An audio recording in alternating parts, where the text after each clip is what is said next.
Voodoo-doo-doo, voodum-dum-dum. That's what Mish and I all said to you. Voodoo-doo-doo, voodum-dum-dum. And it will help pull Lexi through. Voodoo-doo-doo, voodum-dum-dum. That's what Mish and I all said to you. Voodoo-doo-doo, voodum-dum-dum. That's voodoo! Because I'm a voodoo child. I don't think so. I don't think so. I don't think so. Hey, you all getting a little sick of this? You getting sick of it yet? Now you notice? We had it twice tonight. Not very good. Drew McIntyre can never take on Bobby Lashley for the heavyweight championship ever again because of the fruit roll-up. The fruit roll-up. I love when I see a whole bunch of other podcasters now using the term fruit roll-up. Actually, we don't ask for acknowledgement. You know, the fact that they don't acknowledge us says a lot.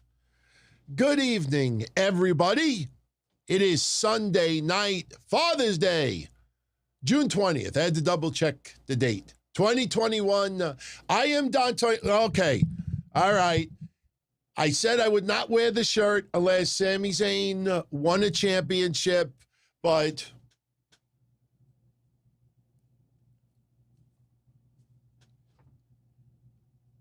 all right, I got it.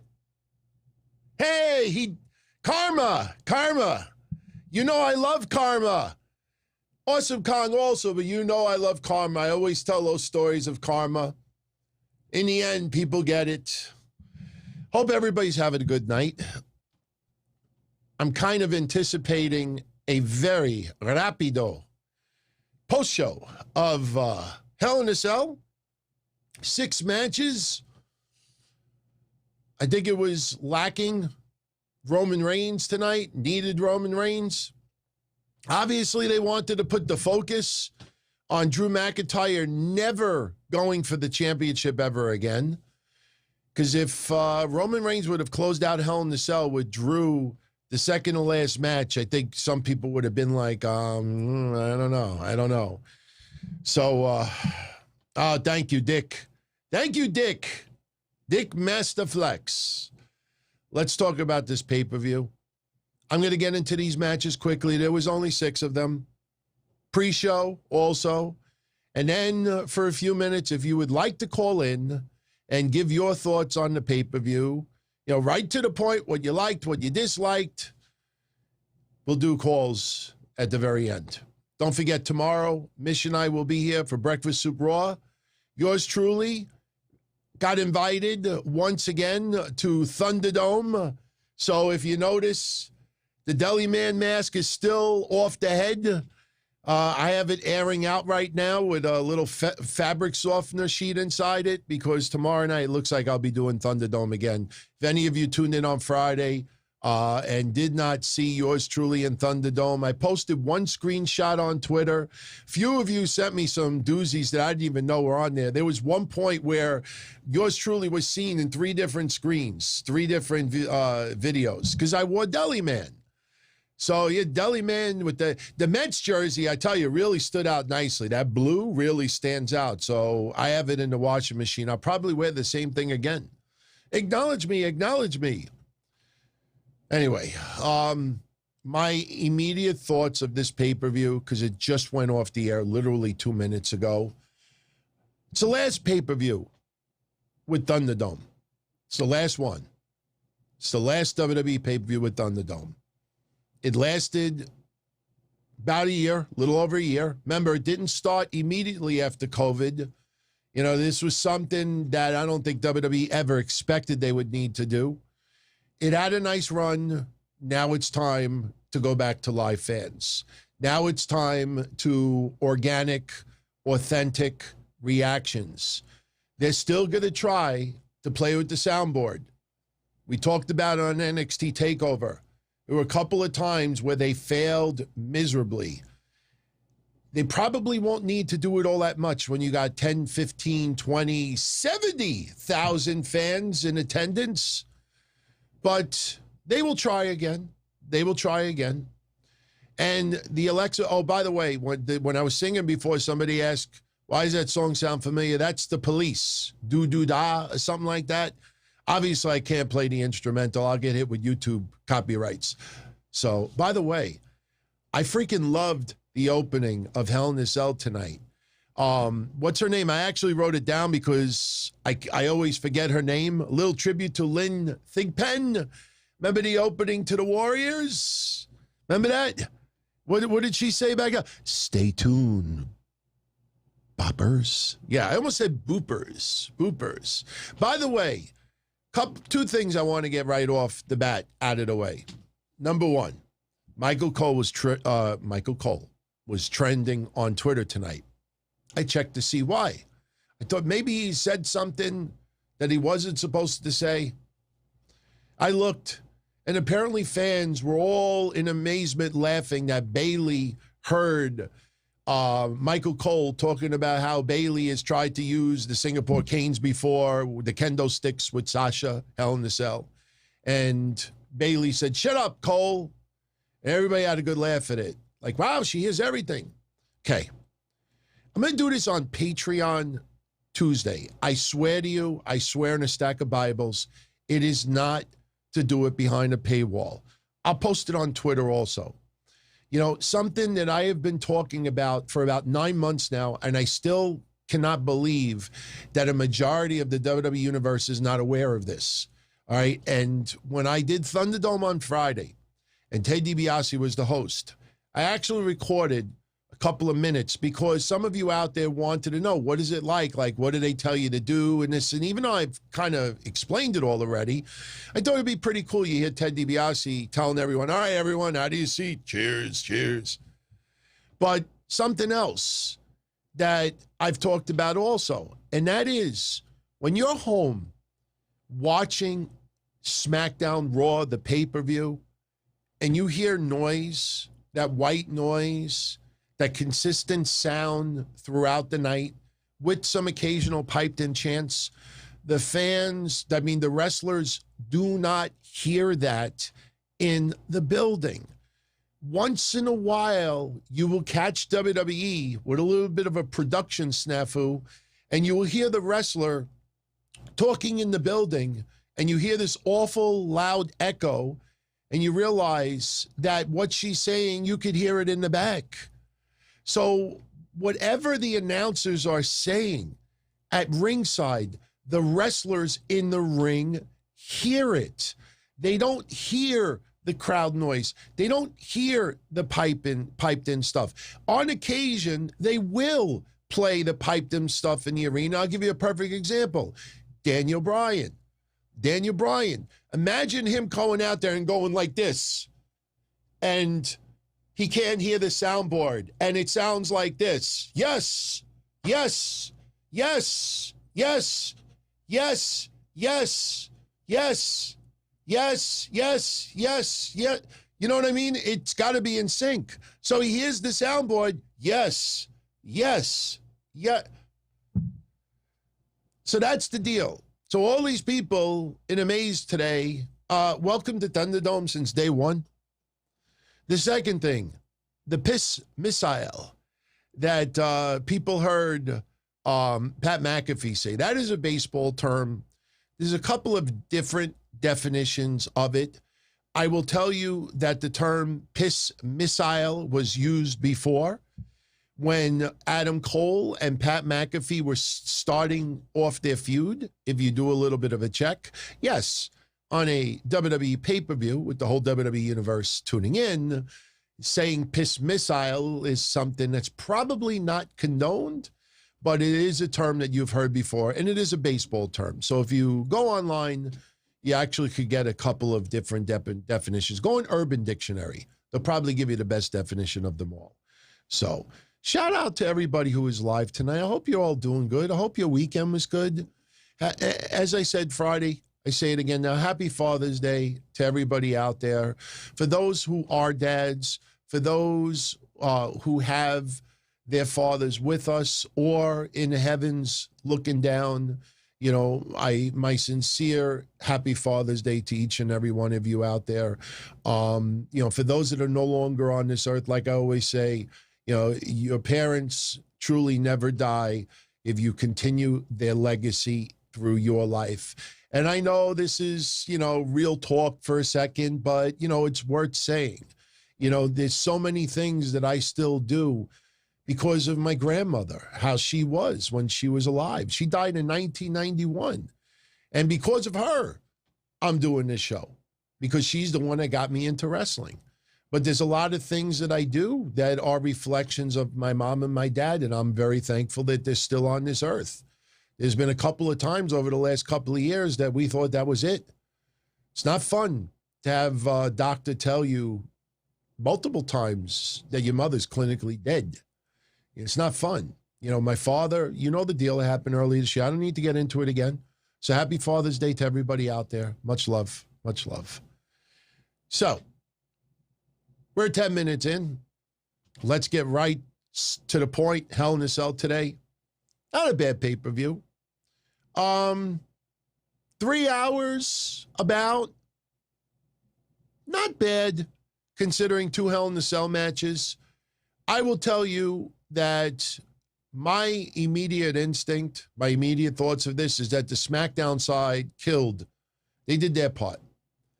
Bayley versus Bianca Belair was a hell of a lot better than I thought it was going to be. I knew it was going to be good. I didn't know how good it was going to be. And they utilized the cell really, really nicely. Now, yes, we didn't get any Mick Foley bumps tonight. We didn't get any crazy shit going down. But you utilize the cell, you utilize the ropes, you utilize the fact that it's no DQ, you utilize the fact that there's, you know, some weapons around. They did it really, really nicely. Seth Rollins versus Cesaro. What can you say negative about these two guys? These two guys work great together. I don't want that feud to come to an end. If you remember WrestleMania Backlash, I thought if this feud's going to come to an end, they needed to have a Hell in a Cell match. And they tore it up. And that was a lot of fun. Until we got the fruit roll-up. Kevin Owens and Sami Zayn. You know, I mean, what could you say? I mean, we've been spoiled with Kevin Owens versus Sami Zayn for years and years and years, way before WWE. These two guys are best friends. These two guys make magic in the ring. I know after a while, it gets a little bit repetitive, but there is a little bit of a storyline with this. You know, they're still doing the conspiracy theory stuff with Sami Zayn. Sami Zayn was the one prediction that I got wrong. You know, unless you want to call Charlotte's DQ, which was pretty stupid also. But these guys kill it. These guys kill it. I love watching them. It reminds me of 1994 or 93 or 94. I think it was 93 when I saw Rey Mysterio and Psychosis for the first time. Then I saw it again on ECW. Then I saw it again in WCW. And then I saw it again in WCW. And then I saw it again in WCW. And then I saw it again in WCW. I mean, these guys fought each other off and on for years and years. I never got sick of it. Eddie Guerrero, Dean Malenko, another classic. Randy Orton and Sheamus. I'm only joking. Hell no. Hell no. But, you know, there's some people that just really click well together. And I could not complain about their match tonight. It was phenomenal. And that Huluva kick at the very end, man, that looked great on TV. That looked wonderful. So they killed it. SmackDown, I thought, did a wonderful job. On the Raw side, Charlotte versus Rhea Ripley. Now, I only took 3 pictures to share with you tonight. One of them was the fruit roll-up, obviously, just to bring that up. The second, we'll get into in a moment. The third was Rhea Ripley's little face paint. A lot of people were really curious about this face paint. Let me zoom in a little bit. It looks like a pitchfork. I like it. I like it. You know, little design. You know, I like Rhea Ripley's look. Her current role in WWE, I am just confused. You know, it's funny. Of all the months that Rhea Ripley has been on the Raw roster, tonight I saw more than ever that fans are saying, is she a heel? Is she a babyface? Is she a heel? Is she a babyface? When Charlotte says, bitch, you're learning, is Charlotte trying to mold her? Is Rhea Ripley going to be Charlotte's protege? I mean, where is this going? And it reminded me of the last bunch of months with Karrion Kross. If you look at Rhea Ripley's reign and Karrion Kross's reign, they kind of mirror each other. I mean, Karrion Kross, up until last week's, and we're not going to repeat all that. We talked about it last week, but up until last week's NXT, you know, we had no, and Karrion Kross had no clear and concise direction. Take one side, the road, and then you just take it to the max. 1 week he comes out acknowledging the fans. The next week they're piping in loud-ass boos. The week after that, he's beating up heels. The week after that, he's beating up baby faces. The week after that, he's telling Rigo, this is my show. And then the week after that, Adam Cole hands him his ass. Then you had Finn Balor and him have an incredible fucking match. And then you have indifference. The fans, and what did a lot of fans who were privileged to go to Thunderdome, Capitol Wrestling Center, Capitol Wrestling, I should say, the last month or so, what did they say to me? A few of them that tend. Some are on our Patreon. What did they say? I don't know if I should cheer or boo the guy. I don't know what they're actually doing here. Now, goofs will just say, he's a tweener. He's a tweener. Yeah. Say that to the fans when they go, na na na na na na, baby. Yeah, that doesn't sound like tweener pop. Tweener pop. Rhea Ripley thinks the same thing. WWE and Rhea Ripley have to be, especially Rhea Ripley. It's not her fault. It's not her fault. But Rhea Ripley and WWE have to be thankful they have had no live fans in attendance other than that WrestleMania win. Because I could only imagine how these live fans would have reacted to some of the stuff that is going on. I think there would be so much indifference more than anything else. So they need to make a path for Rhea Ripley and stick to it. You know, 1 week, I respect Nikki Cross. The next week, she's acting like full heel. This match fell flat for me today. And then we're fucking Hell in a Cell. And because she just drops a little piece of the desk equipment, the top layer, the overlay, immediate disqualification. Very, very stupid. Did not like that at all. What was the other Raw matches today? I know Lashley and McIntyre. What was the other one? Oh, Voodoo, because I'm a voodoo child. Look, man, I have said it all along. Alexa Bliss is killing it in her role. She really, truly is doing a tremendous, awesome job with her character. Doesn't necessarily mean that the writing and the storyline is good. If you paid attention to our shows the last 2 weeks, we talked about voodoo. But why did we talk about voodoo?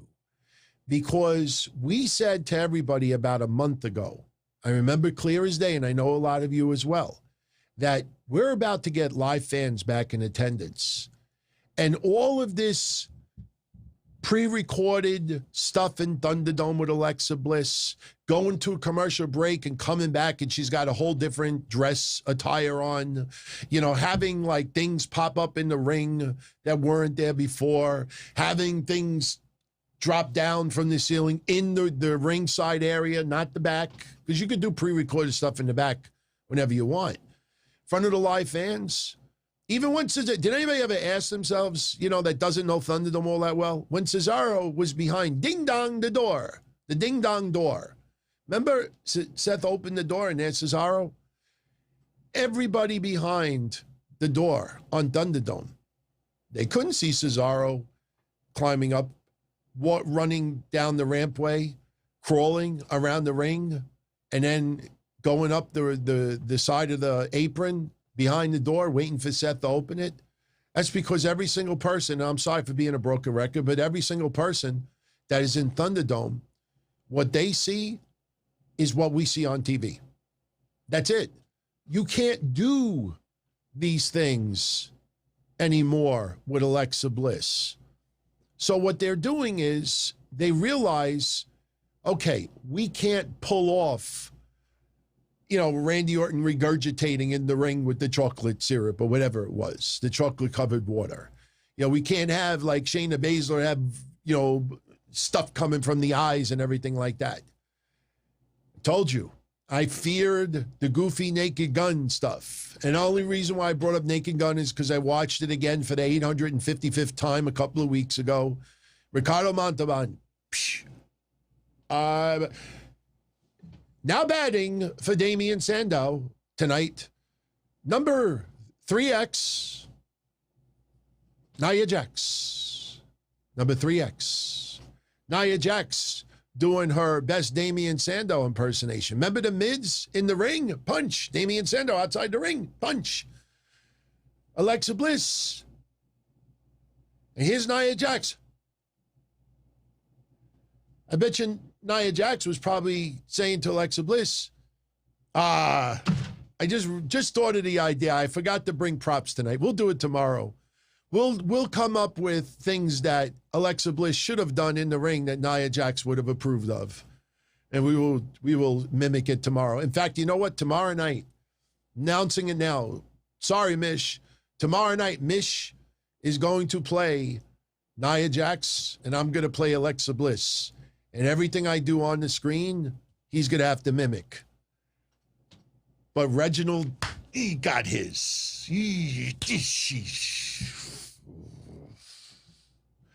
Yowie wowie.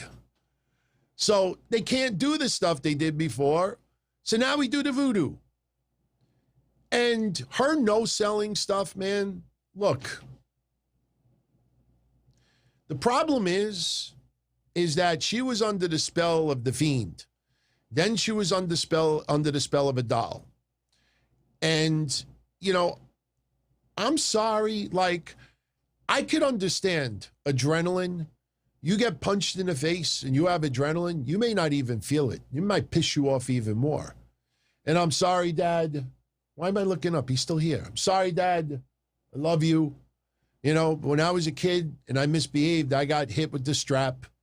When he was a kid, he got hit with the strap. He never hit me with the strap after I turned 16. But one of the memories I have back then was the worst thing I ever did was no sell. And I remember one time he whipped me in my ass with the strap. And I looked at him and I said, "Is that the best you could do?" And I brought this story up before. You remember WrestleMania, Andre and Haku, when they lost the tag titles, and then Haku turned on Andre, and when Andre wasn't looking the other way, Haku was just like this? When I no-sold that and told my father, "Is that the best you could do?" he went like this. And he just got angrier and angrier and angrier. So I have no problem with Alexa Bliss getting angry and getting hit, getting pissed off. But it gets to a time now where this is like a bad horror film, that she's just laughing off everything. If you think about pro wrestling, think about pro wrestling as a whole. Imagine, just think of any match, any wrestler, any era, other than The Undertaker. Imagine any match where two guys or gals, top stars, are brawling with each other, and one of them is kicking the other in the face. You can use any wrestler you want. Bret Hart, beating the shit out of anybody. And he's punching and he's punching and he's doing his kicks and his beautiful suplexes and this and that. And imagine if the other person in the ring every time did it, well, like this.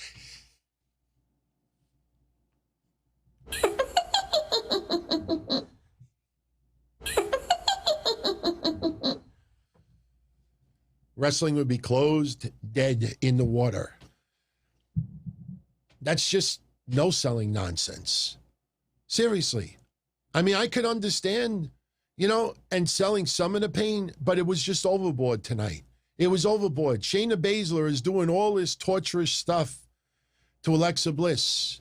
And after a while, she's just laughing at everything. And then Alexa Bliss, just looks at Shayna, and Shayna's like, come on, man. Seriously? That I thought was a little bit ridiculous. It got into ridiculous territory. Please, please.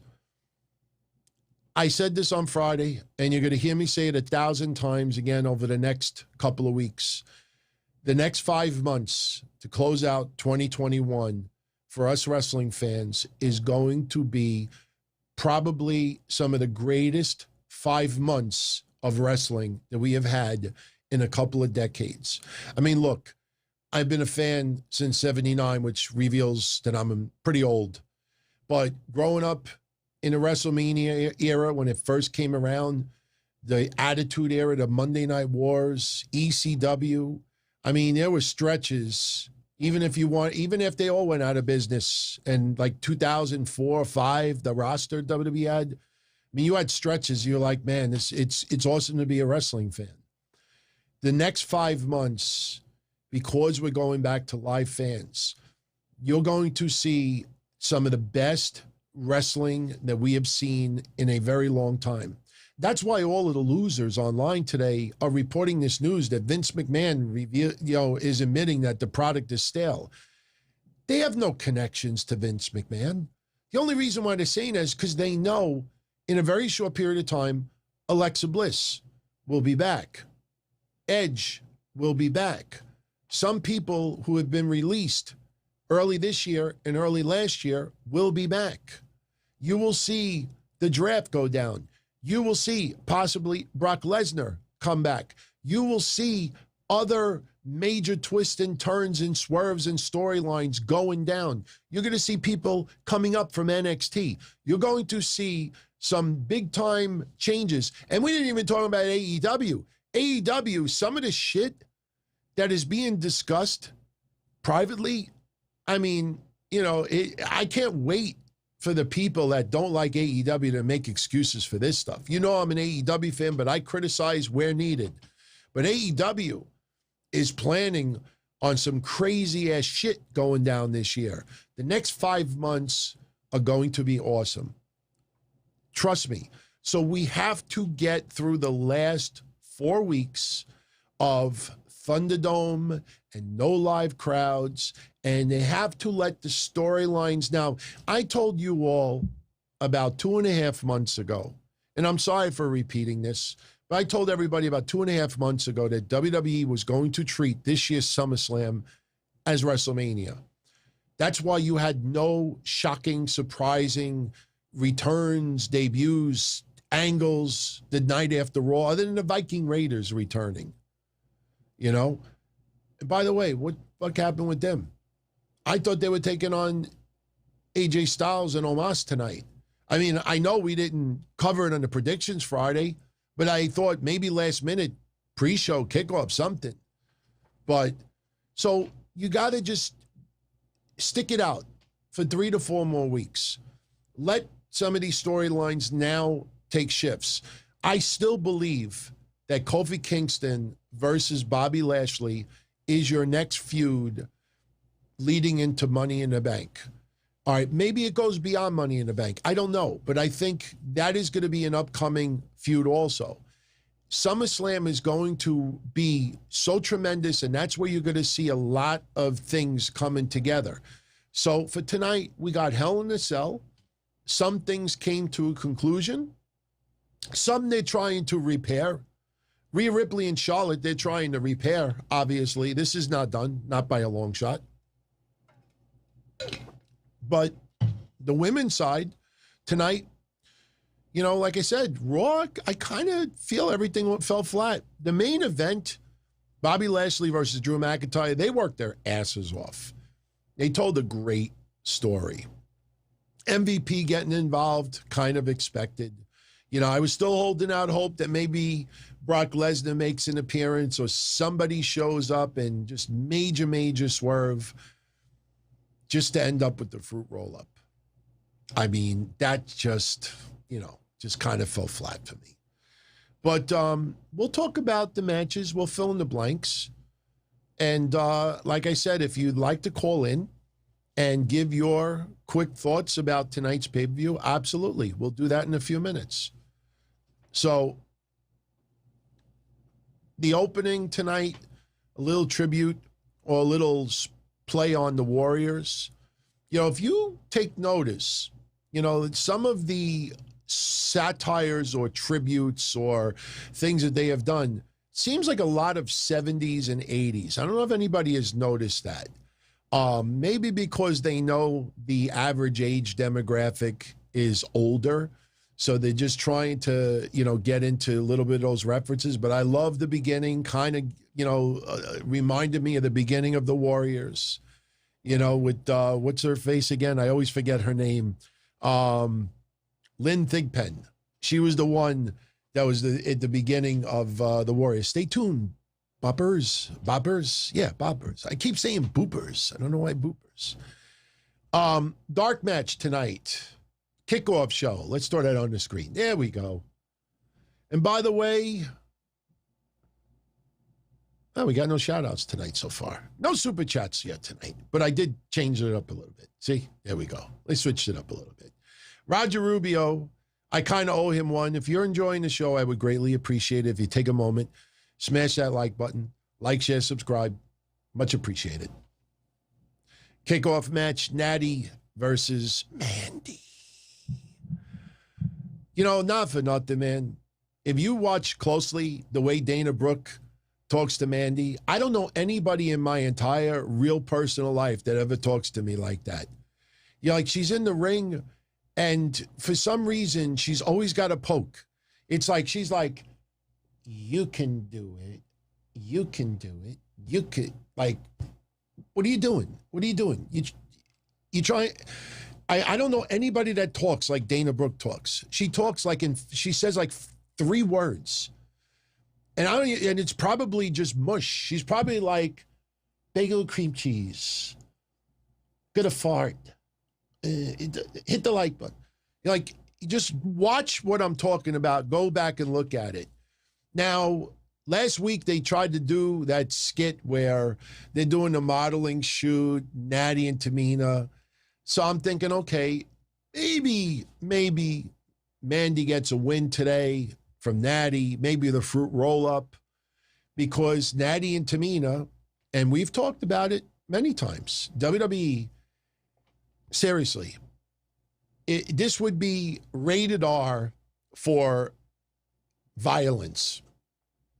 They have done a Jason Michael Myers. They have hacked and totally obliterated the women's tag team division. Riot Squad, done. Iconics, done. Lana and Naomi, done. I mean, I could go on and on and on, done. And people are still telling me, no, the Bellas are coming back. The Bellas. Look at this tag team women's division. We brought it up on Friday. There's like 6 women on the whole SmackDown roster. There's like 6 women.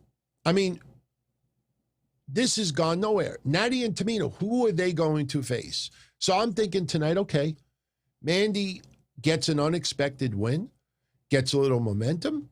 Maybe this leads to Nattie and Tamina versus Dana and Mandy. I don't mind if it happens, if it's a good match. So what happens? Nattie hits the sharpshooter on Mandy. And Mandy's selling, the pain after the match is over. And I'm saying to myself, there's a point to this. Why don't we get AJ Styles and Omos versus the Viking Raiders? Even if it ends in a double disqualification, double countdown, even if it ends on something really, really dumb where it could lead into Raw. No, we get this match tonight. And what did this leave us? Did this make me think that what's going to happen tomorrow? Tamina versus Dana? Am I going to fart live on camera again? Yes, I did hear about Lana saying she's going to spill the tea. She's going to reveal things that went on in WWE that she never wanted to say before. I was going to save this for tomorrow. We'll talk about it with Mish tomorrow. My honest thoughts on that, simply, Lana is not stupid. Lana is as beautiful, is as intelligent as she is beautiful.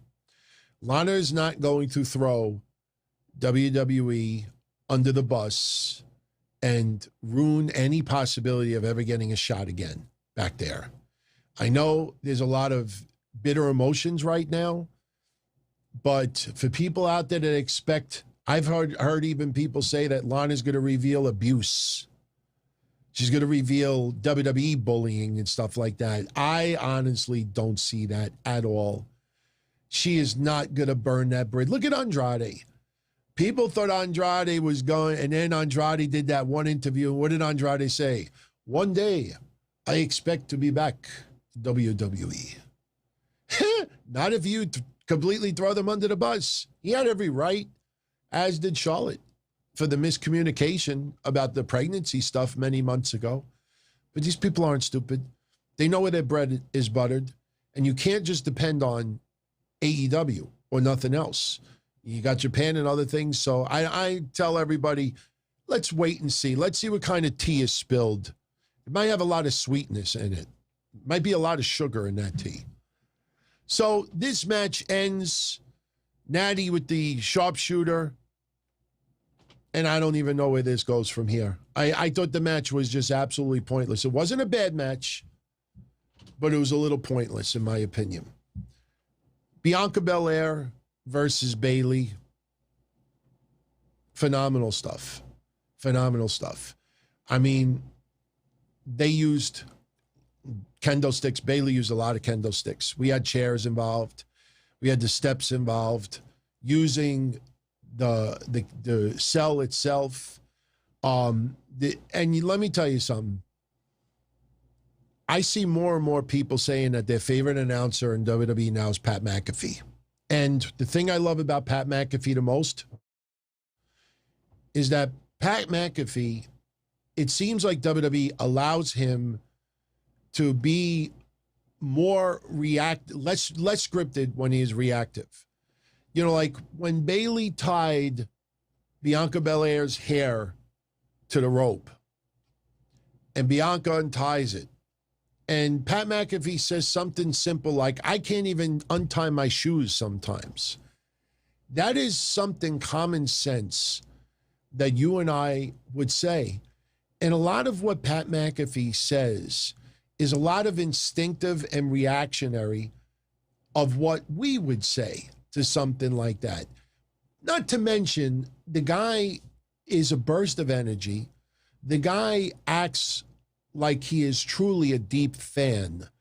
And that is something very different than a lot of other commentators out there.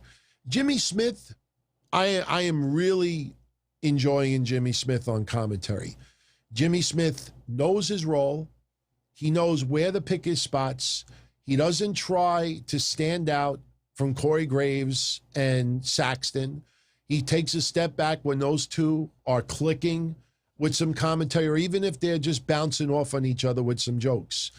Jimmy Smith is more of the analysis than anything else. But,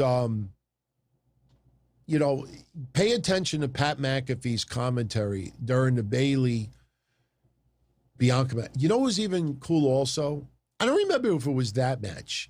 There was one point where I think somebody grabbed the rope, and I think Pat McAfee thought that you could be disqualified for that or something, or count out something. And Michael Cole said that, no, you can't, I guess, in a Hell in a Cell match. And Pat's like, I didn't know that.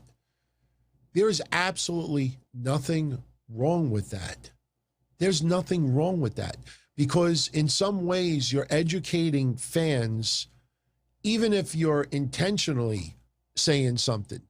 I'm telling you, man, he is so spot on, and he makes some of these matches even more fun. And the Bayley-Bianca match, what I was afraid of more than anything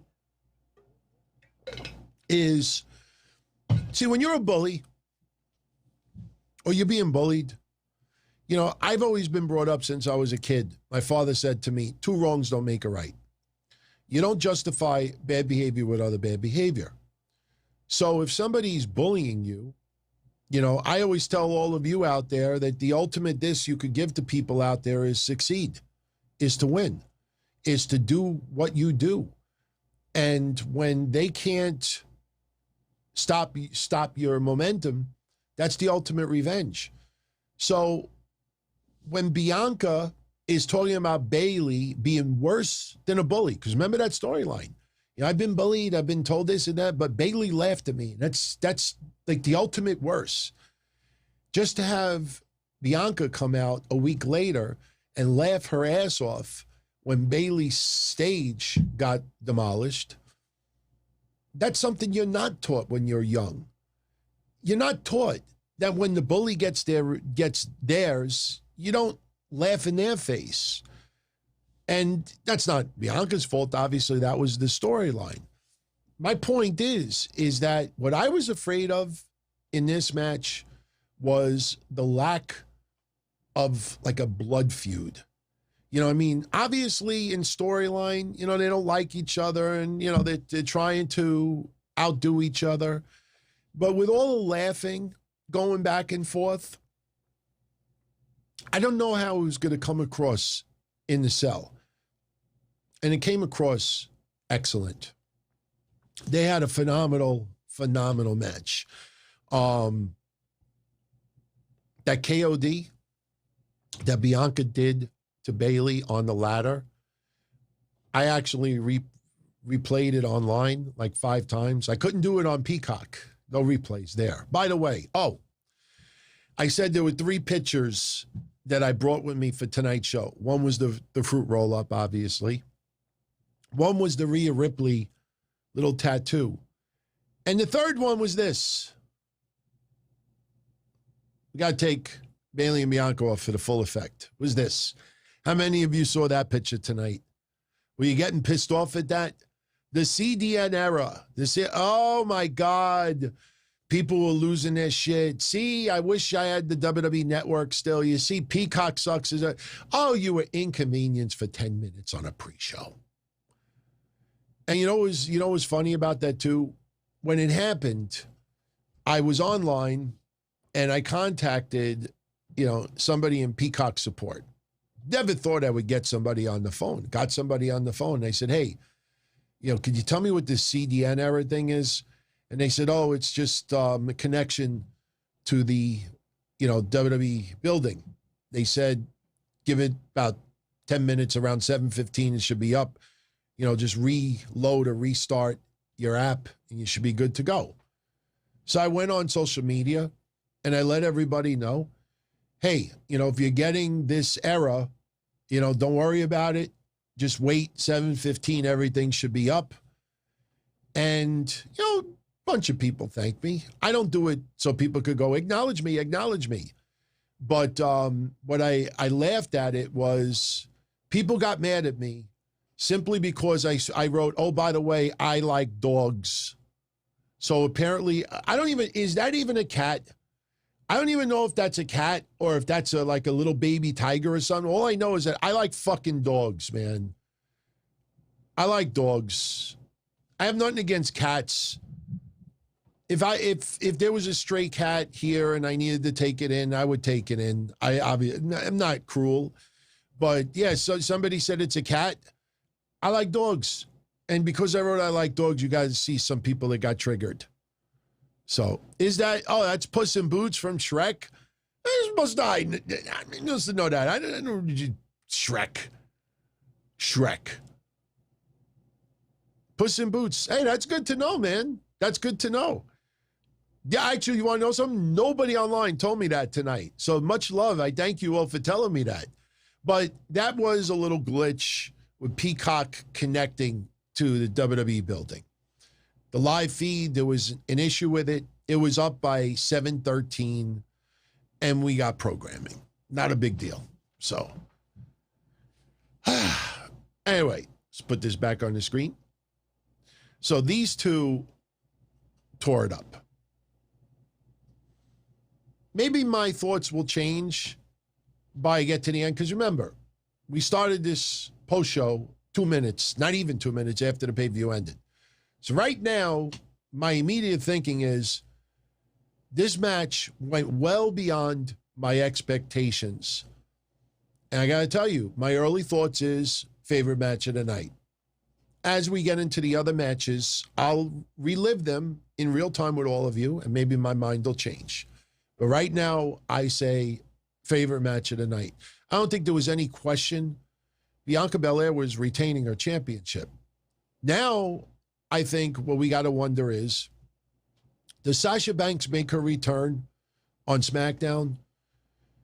Do we get Carmella challenging Bianca Belair? I don't know if I really want that.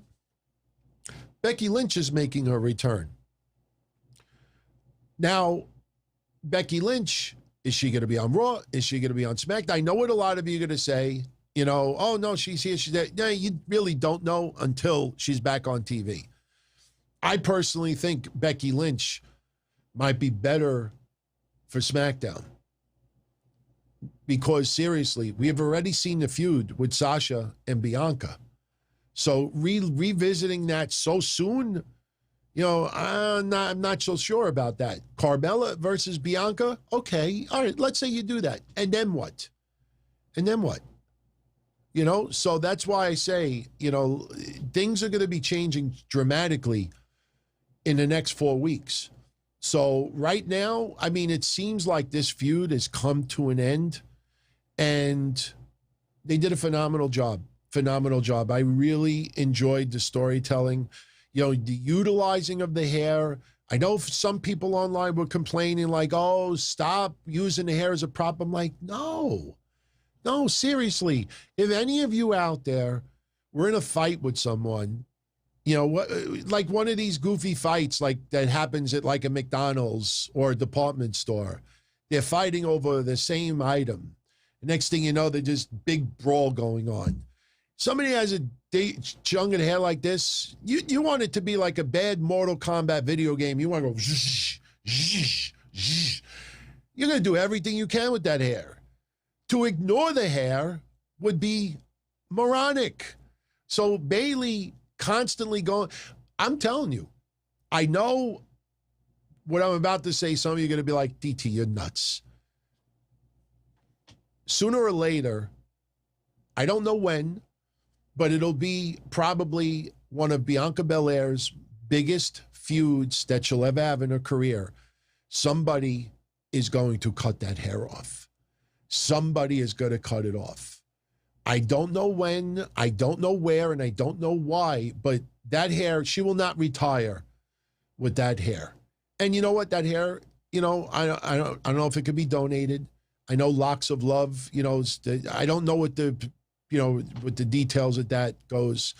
I shaved my hair once for charity, and my hair was so short already, you know, when I shaved it off, like I said to my friend, I said, can I donate this? And they said, for what? To make like a lint brush for a car? Like, that's not long enough. Are they going to do glue it on some cancer kid's head? So I threw it in a garbage bag. I threw it in a shopping bag and I threw it away. I kept a little tiny piece for memory, you know, because I shaved my head for charity. There are pictures of it, though, by the way. There are pictures of yours truly shaving my head for charity. So, but Bianca, Bayley, they tore it up tonight. Absolutely loved it. Loved it. If you don't mind, I'd like to acknowledge Nate. Bianca versus Bayley, so underwhelming. Wow, okay. All right. I appreciate that thought on it. I don't know if you feel, don't super chat this. You know, I'm looking at the chat right now. Are you talking about the match tonight or the overall feud? Because I think the overall feud was lacking a little bit. Because look, you look at Bianca's 2 feuds that she has had, the big feuds, Sasha Banks and Bayley. And a lot of the Sasha Banks storyline was because of Reginald.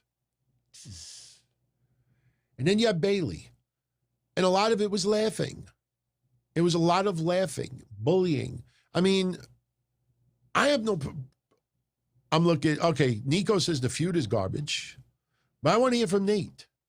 Nate, what did you... You know, again, don't super chat it, but is it the feud that...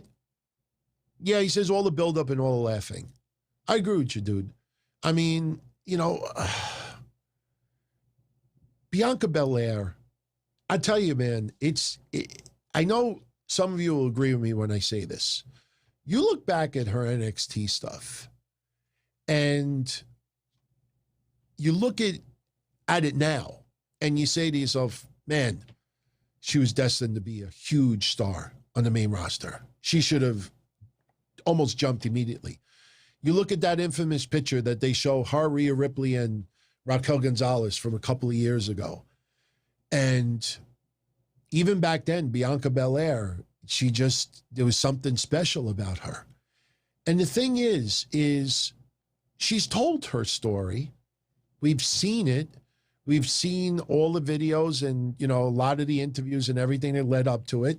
When she had the WrestleMania win, it was extremely special. It closed out WrestleMania.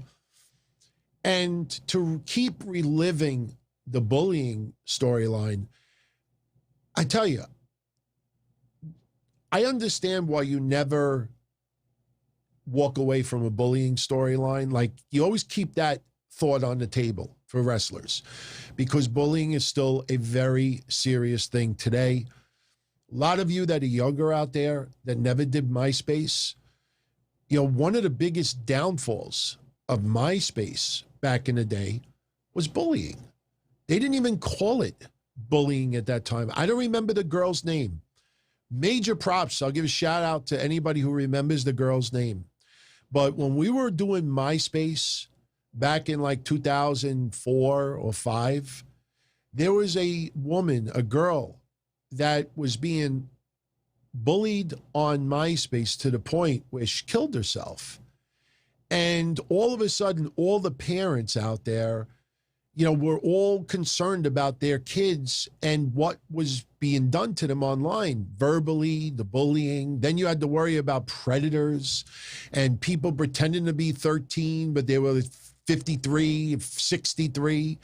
And that, you got to see, if you ever go and look up the documentaries on YouTube, Megan Meyer, Lion 2012, Lion, email me any shirt you'd like.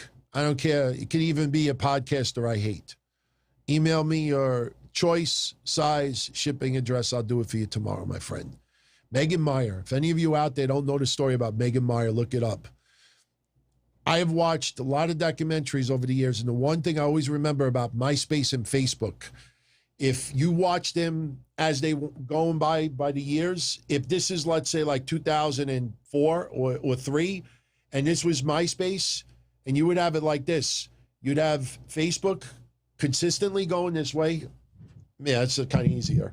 You go to see them going this way, and MySpace was like this. And then as soon as that happened and parents started, this is what happened, seriously. You had it like this. And that was it. Facebook was almost dead in the water. So bullying is something very, very serious. And I know a lot of you out there are sick of me always addressing, you know, the haters out there, but it's a very serious problem. And, you know, you don't realize how serious it is. And you have individual wrestlers who have taken their life because of being abused verbally. And, you know, you get that happen and everybody feels guilty and this and that. But a lot of people these days, they feel that if they're not bullying you individually, they're not bullying you. But they'll put you in a class of, let's say, you know, AEW supporters or this, that. I'm just saying, I'm using an example. So bullying is still a very serious thing that goes on. And it's not just social media, it's texting and everything else. So you always leave that on the table.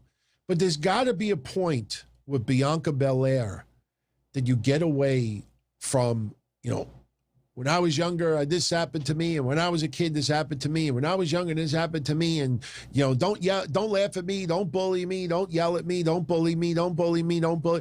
It's getting a little bit old with her character. She overcame Bayley. She overcame all the obstacles before she got to NXT. She overcame the obstacles in NXT to get to the main roster. She overcame the obstacles on the main roster and got to WrestleMania. She overcame the obstacles and became women's champion. She overcame the obstacles and is a huge role model. So, at some point, the storyline with Bianca is she's got to be tough as nails. I don't think, and the only reason why I'm saying is Carmella. I am nothing against Carmella. And look, Carmella has improved significantly. But what is Carmella going to do in this storyline? She's going to think that she's the most beautiful in this. And what's she going to do? Crack jokes at Bianca? Insults? And it's like, could we come up with something a little bit better than this? So, yeah, we got to see what happens. We got to see what happens. So I agree with you. This story was a little bit underwhelming. And I think because, look, the bullying stuff with Bianca Belair is real. It is legit. And she still, on occasion, gets insults, terrible insults, because of the color of her skin. I watched horrible shit that I saw pointed towards Mia Yim, who's mixed race. And you see, and you can't let one individual asshole get to you. But you do see enough people doing it. But, the storyline with Bayley and Bianca could have been a hell of a lot more, and it wasn't. So now the feud is over, and we'll see who's next. See who's next. SoFly, Prime Day. I know, man. 7 minutes, Prime Day starts. And I'm here with all of you instead. I don't even know what I should buy on Prime Day. I'll tell you, as soon as I finish this show tonight, I think we'll be done in about 40 minutes. Be about 12:30 in the morning. I'll pop an Ambien. I'll probably go past on Amazon to see, what's going on. So, yeah, I got to check it out. I know Mish is buying some equipment to improve the quality of his show. I don't know if my audio sounds any different tonight, but I actually I bought myself plugins. I never even thought of buying plugins until this weekend. Somebody said to me, DT, what plugins do you use? I'm like, plugins? Is he asking me about my sex life? He's like, no, plugins, audio plugins. And I'm like, no. So he gives me his website, Waves, I think it's called. I went on there and I bought 5 plugins today. So I didn't even set the settings yet, but I have 2 or 3 of them enabled right now. I have the air conditioner blasting right now, and supposedly you can't hear it. So, yeah, I'm going to check out some Prime Day later on. We'll see what's going on. SoFly says it sounds cleaner. I didn't even tweak it yet. So I want to improve this even further. So maybe maybe I'll pick up some extra lighting. This lighting in the back, I think it's a little bit too blue. I think and it's only one stick. So maybe if I spread it out a little bit. But yeah, Prime Day. Looking forward to SoFly. Absolutely, man. Oh, and I hope you're doing better. Hope you're doing better. Next match, Cesaro versus Seth Rollins.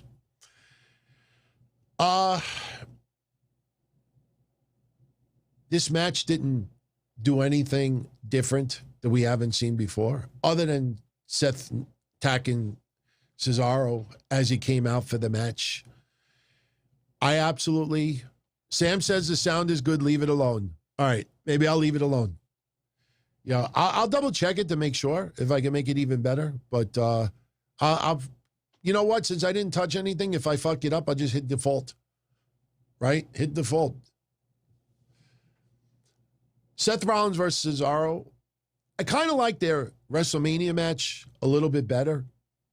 And it's not, because, that match happened before this one. I've seen Claudio Castagnoli. And, back in the day when he wrestled Tyler Black. They have gone to war in the past. These two guys, I tell you, man, I said this the other day. I was looking forward to these two guys and Kevin Owens and Sami Zayn more than anything else. And you look at their history, and they all came, from similar backgrounds. And Cesaro is awesome. Cesaro is awesome. Seth Rollins, I know a lot of you out there can't stand Seth Rollins. I don't know what it is, man. Maybe because of the John, and the J&J security and the authority and all that other stuff. And, especially when a third of his head was blonde. Like if I ever watch like old footage, if I see the blonde streak, I'm like, okay, I'm not interested. I understand back in the day, like I couldn't stand, I freaking love his shit right now. Him wearing the suit, the outfits that he does, and the attitude that he has, he's no longer acting like a messiah. He's no longer acting like, like one of these, wackos out there. This is just, he's just feuding with Cesaro. He's not trying this. That's my only concern about this. Where does Seth Rollins go from here?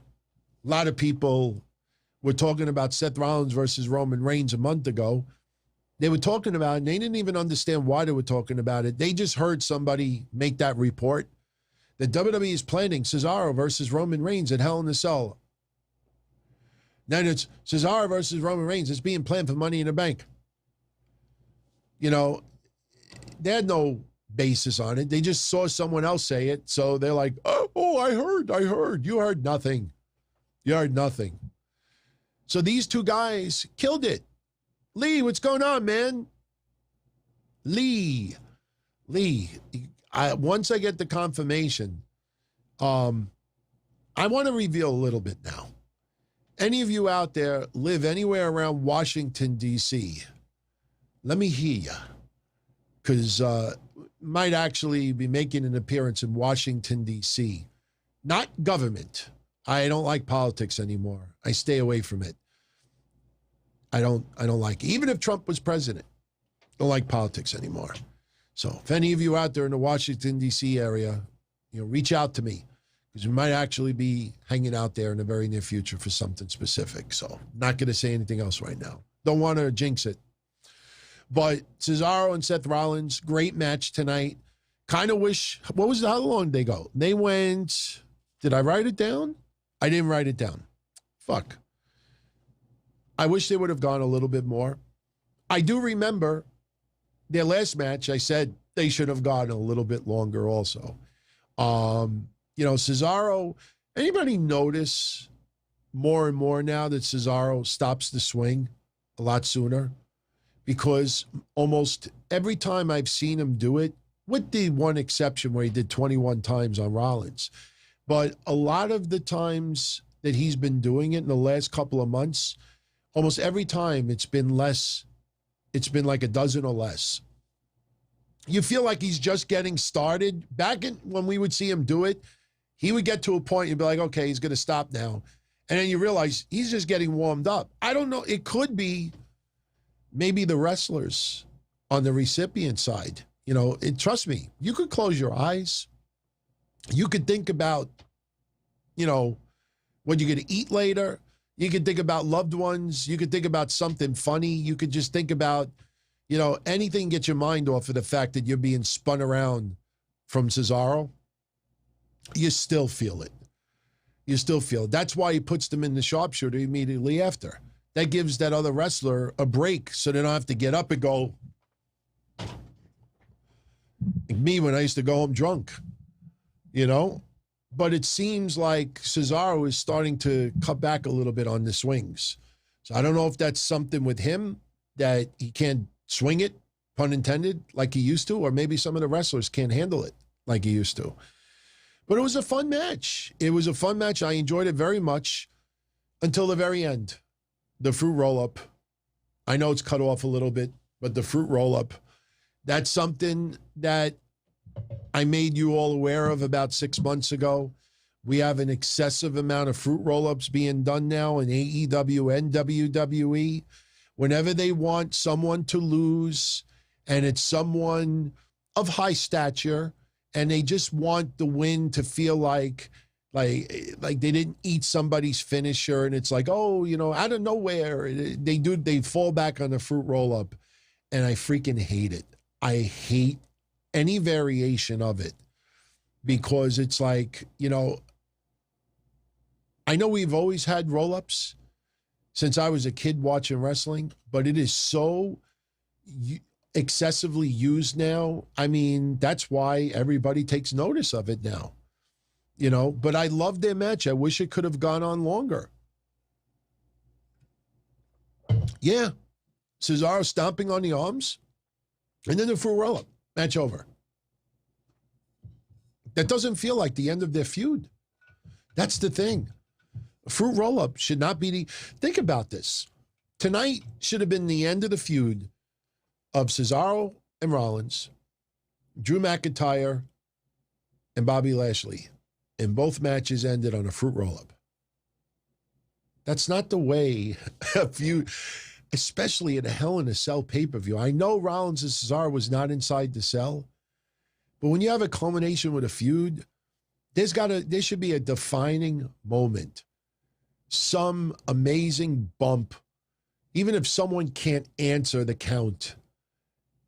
And these feuds end on fruit roll-ups. That kind of pisses me off, to be honest with you. So Rollins gets his win back. Again, I don't know. I'm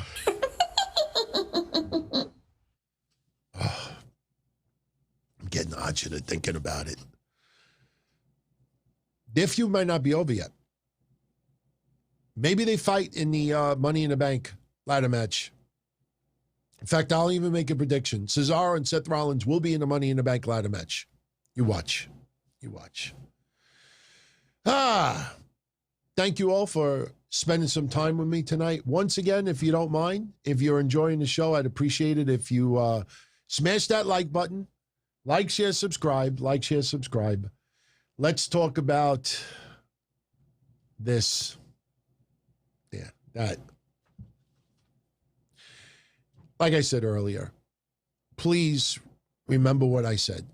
Alexa Bliss is doing she's doing a spectacular job with a character. With the help of The Fiend, with the help of WWE, she has reinvented herself. I enjoy it. Now, number one, for people that think that Lily is completely done, I told you already, it's not done. They want to focus on the voodoo stuff because they're coming back to live fans and something needs to change. I thought last week it could have been something simple that they just forgot the doll. But Alexa Bliss on her social media account told everyone that her and Lily will be in Las Vegas for SummerSlam. Lily will be there. Now, I know we're talking about a goddamn doll, but if this was something being phased out, then you would not be bringing it up again. And again, if you're going to phase out Lily, you're going to set that son of a bitch on fire. I know that sounds cruel, but we had the fucking Fiend set on fire. You could set the doll on fire. Just as long as we don't get the bad acting like Vince McMahon that time. Teddy! Not long, but Teddy! But they got to sell merchandise. They got to start putting some Lily stuff out there. Now, for all I know, maybe they do have some Lily merchandise already on sale, but they got to capitalize on some Lily merch. You got to come out with a puppet or a doll or something. Maybe because of the dice teeth, maybe that's a little bit difficult. I don't know. I mean, it'd be pretty nuts not to try to capitalize on some Lily merch. But again, Alexa Bliss is doing a great job. It doesn't mean that this story is very good right now. Now, Mish and I and some of you out there had a difference of opinion of the backstage horror segment with Shayna Baszler. It was like a bad horror film. And she looks in the mirror and there's the doll and then she breaks the window. Blah, blah, blah, blah. Now, why is Lily in timeout? I'm trying to understand that. You know, Alexa Bliss faced Shayna Baszler tonight in a match. So she wants to take out Shayna Baszler. Lily is telling her, I don't like them. Why would you put Lily in timeout? Wouldn't Lily say, you ain't putting me in timeout, bitch. I control you, bitch. You don't control me. That's the whole storyline. Lily tells me what to do. I put you in timeout. No, you didn't. So we get this match. And as we said, for 2 weeks, voodoo. Because they can't do the shit that they were doing out in the ring. You want to do a backstage pre-recorded skit later on in the night? When you're doing Raw, you go to the back, the fans live are watching the back, something going on in the back. That's fine. Pre-recorded stuff is fine, but you can't do it out at ringside anymore. So a lot of that Papa Shango shit, they're not going to be able to do. So they're tweaking it to make it more mind games. Mind games. That's what it is, psychology. And tonight, Alexa Bliss was able to somehow telepathologically, is that the word they use? She somehow got into the head of Shayna Baszler, who is the toughest son of a bitch in the WWE women's roster. Ace of Spades. Now she goes from Ace of Spades to pile of mush. Alexa Bliss, she's on the floor and she puts her leg in front of her arm. Hey, I can do aerobics, gymnastics. Hey, in case you all didn't know, I can make my elbow go like this. A lot of people forget that she's double jointed. So you can make things look like they do. Now, what I would have done tonight that I wish they would have done, when Shayna Baszler did the move to Alexa Bliss's arm, when Alexa Bliss started laughing, she should have looked at Shayna Baszler and said, oh, yeah? And she should have twisted her own arm to make it look like this. If I was Shayna Baszler, I would have gotten freaked the fuck out that Alexa Bliss does, because she could do that. She's double jointed. She could turn her frown upside down. She could turn her elbow inside out. So when Shayna Baszler hit the move, Alexa Bliss should have laughed and said, oh, yeah, and do it. If I was in a match and somebody did that to themselves, I'd be like, stay the fuck away from me. But all they kept doing is every time Shayna was nailing big offense on Alexa, Alexa's laughing. This isn't The Undertaker, you hit him. She's laughing. I mean, if every jobber, pardon my language, but if every jobber wants to go into business for themselves on the indies, let's make it Jobber Revenge Week next week. And you watch every indie wrestling show across the country, and any jobber enhancement talent or any indie wrestling show out there is facing someone of some value. And when that person goes, takes some shots, instead of going, no, just go like this. Thumb to the eye. You watch how those promotions end up with 5 people in there. If Alexa Bliss in storyline was still possessed by something, okay, that's different. Somebody is controlling her mind. But now she's not possessed by a monster. She's not possessed by Bray Wyatt. And she's not possessed by a doll. She put the doll in timeout. And she's selling nothing to Shayna Baszler, and is getting this offense to Shayna Baszler. And Shayna Baszler, let me tell you something, man. Give Shayna Baszler a lot of credit. Shayna Baszler actually made this match look phenomenal today. And you want to know something else? Alexa Bliss, her moves, she did great also. If you go back and you watch, if you forget about the voodoo stuff for a minute and you just look at what Shayna Baszler was doing as a recipient and Alexa Bliss, she made Alexa Bliss look great. Alexa Bliss did not look sloppy out there. She was nailing all of her moves. The only thing that really annoyed me early on before the voodoo stuff was the excessive camera switches. Every time she did a move, the camera switched, the camera switched. I mean, I know we're used to the camera changes, but they were doing it out of control in this match. But Alexa Bliss, in the end of the match, basically what happened was you had Reginald out of ringside, which doesn't make sense. Shayna Baszler beat the shit out of Reginald. I mean, Reginald should not be there. Reginald is afraid. And what is he doing at ringside? Every time Alexa Bliss would look at him, like, what was the purpose of Reginald being there? What was the purpose? It was stupid. Then Alexa Bliss, you know, she's laughing. What else is new? Because Reginald won't look at her. So then she locks eyes with Nia Jax. And all I kept thinking was Peaches and Herb in the background. They looked at each other and they just locked eyes, reunited, and it feels so good. Like they're just looking at each other. And then Alexa Bliss, Nia Jax, Alexa Bliss, Nia Jax, and then Alexa Bliss goes whack to dead air in the middle of the ring. And Nia Jax slaps Reginald. Horrible. Horrible. And Shayna Baszler all freaked out. Shayna Baszler ends up eating her sister Abigail, and then she does Twisted Bliss off the top rope, which honestly, I don't know why somebody demonic, evil, and sinister would like do reverse Twisted Bliss off the top rope.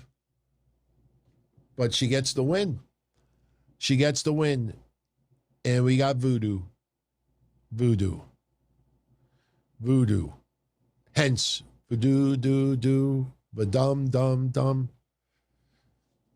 I don't know what you do on Monday. The only thing good about this, we got 4 weeks of this crap left. We got 4 weeks of this crap left. I mean, what's going to happen? A week before they go live, Alexa Bliss is going to be in the ring to do voodoo. What is somebody going to do? Put a mirror in front of her? And then she's like, and then she just like, I want to be back. I want to be me. I want to be me. We got 4 weeks left. Let's see where they go with this. I have an open mind with it, but I think The Fiend needs to come back. Bray Wyatt needs to come back. He's got to get involved in the storyline. This shit needs to be put to rest. Can we have like a perverted thing that maybe Bray Wyatt's got like his iPhone or something and he records secretly that Lily, you know, like, I don't know, did it with Huskus? Well, you can't use Huskus for obvious reasons. But I don't know. Could Ramblin' and Lily, like she's looking like, Lily, what are you doing over there? They don't have to do anything sexual. They just could be like shown in the corner. Set that puppet on fire. End this goddamn story. End this goddamn story. That's what I have to say to it. Let me leave you with a question. Seriously. And look, if you disagree, you know, speak up. I respect anybody's views out there. What we have seen in the last 3 weeks with Alexa Bliss, serious question, Alexa Bliss, Shayna Baszler, Nia Jax, and Reginald. Over the last 3 weeks, I ask you one question. Has this helped Nia Jax, Reginald, or Shayna Baszler in any way, shape, or form? If you could come up with something that says to me that they have benefited from the last 3 weeks, I will personally, if I can, shake your hand. I'd see nothing where this has helped at all other than make Shayna Baszler look like a pile of mush. And I almost feel like this is being put on a resume that maybe she wants to try out some acting, you know, in some like low budget, like C horror films. You know, and I brought it up before, those bad horror films where a whole bunch of people rent out like well, it wouldn't be a cabin anymore. Now it would be an Airbnb. And you got, you know, the studly guy and the studly girl. And because the world we live in, you have to have, you know, like multiracial people together, and you got to have this person and this. And I have no problem with it, but you know what they do on the TV. They got to force they got to include every little thing. And there's got to be the bully. There's got to be the ultimate asshole. And Shayna Baszler would be the bully. That somebody, oh, you have to have the nerd also. You can't even call him nerd anymore in this day and age. The nerd will be at the Airbnb in the pool. And he'll just be like watching everybody in the pool. Hey, everybody. And then Shayna Baszler will walk by and push him in the pool. And then, and then Shayna Baszler's like the asshole, like everybody. And then she like kicks the iPhone in the pool too. And unfortunately, it's not waterproof. But then what happens later? The slasher, Shayna Baszler, is the one who ends up sitting in the corner, peeing her pants. And then she gets hacked up and everybody in the movie theater is cheering their ass off. That's what it feels like Shayna Baszler is going for. Doesn't it feel that way? It feels like Shayna, and believe me, back in the Attitude Era, we were convinced that some of the wrestlers were doing some of these segments with the idea of boosting up their resume to try to get jobs in Hollywood or get some acting roles in Hollywood. So anyway, Nico thinks that this has helped Nia a lot. The only way it helps Nia, I don't know if I have anything here. Let me see if I have anything here. Wrench? Maybe Alexa Bliss goes like this. And then Nia Jax, somehow magically, she's got one also and cracks Reginald over the head. Screwdriver. Maybe Alexa Bliss raises the screwdriver like this. Maybe Nia Jax picks it up too. Or maybe she could take this silicone glue, go. It's empty. It's empty. I thought it was empty. Like, what are you going to do? Take out some weapons, you know? Or better yet, seriously, you know what I would do? This is what I would do. I don't know if I have, just bear with me for a second. Bear with me for 1 second. Yeah, I think this is good. I want Alexa Bliss. If she's going to make Nia Jax do the Damian Sandow stuff, let Alexa Bliss lift up this. And somehow Nia Jax has one too. And she looks at Reginald.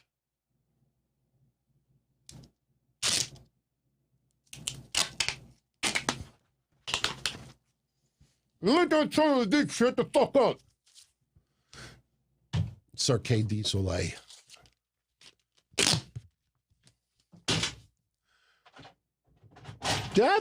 I did have a hat on during this. I picked the wrong week to quit sniffing glue. Movie reference, by the way. Moving on. Look at Sami Zayn's. That's what made me wear the shirt tonight. That's what made me look at his eyes. Look at his eyes. That's what I look. That's my eyes when my fiance gets out of the shower. That's why I look when I get my super chats at the end of the month. That's what I look. I mean, look at the eyes on that. I mean, that's amazing. I just think that's fucking hilarious, man. Kevin Owens versus Sami Zayn. I'll never get sick of it. It doesn't feel like it's going anywhere right now. You know, Sami Zayn gets the win. You know, they continue in the storyline that Kevin Owens is feeling the effects of the Nigerian nail. You know, this helps Commander Aziz, excuse me. This kind of leaves a little smoke and mirrors for Apollo Crews. Meanwhile, Apollo Crews is just racking up weeks as a champion. He's not defending the title all that much. And Sami Zayn gets a win. I enjoyed this match tonight.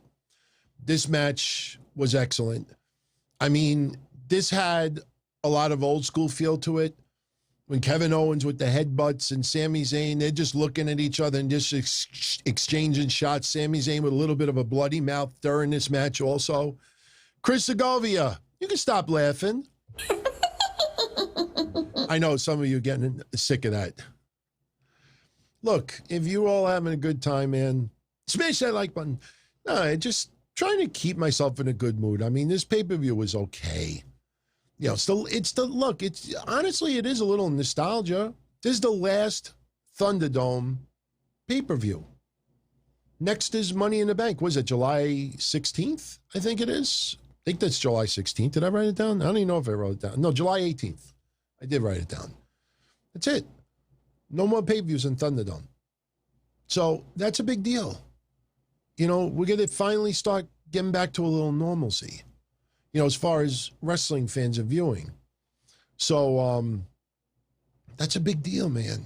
I mean, you know, I see, and you look, I don't want to start getting into all COVID stuff right now, but you see what's happened on TV right now. That variant that everybody's talking about, that variant is something to be concerned about. Even more of a reason why I feel people should be vaccinated.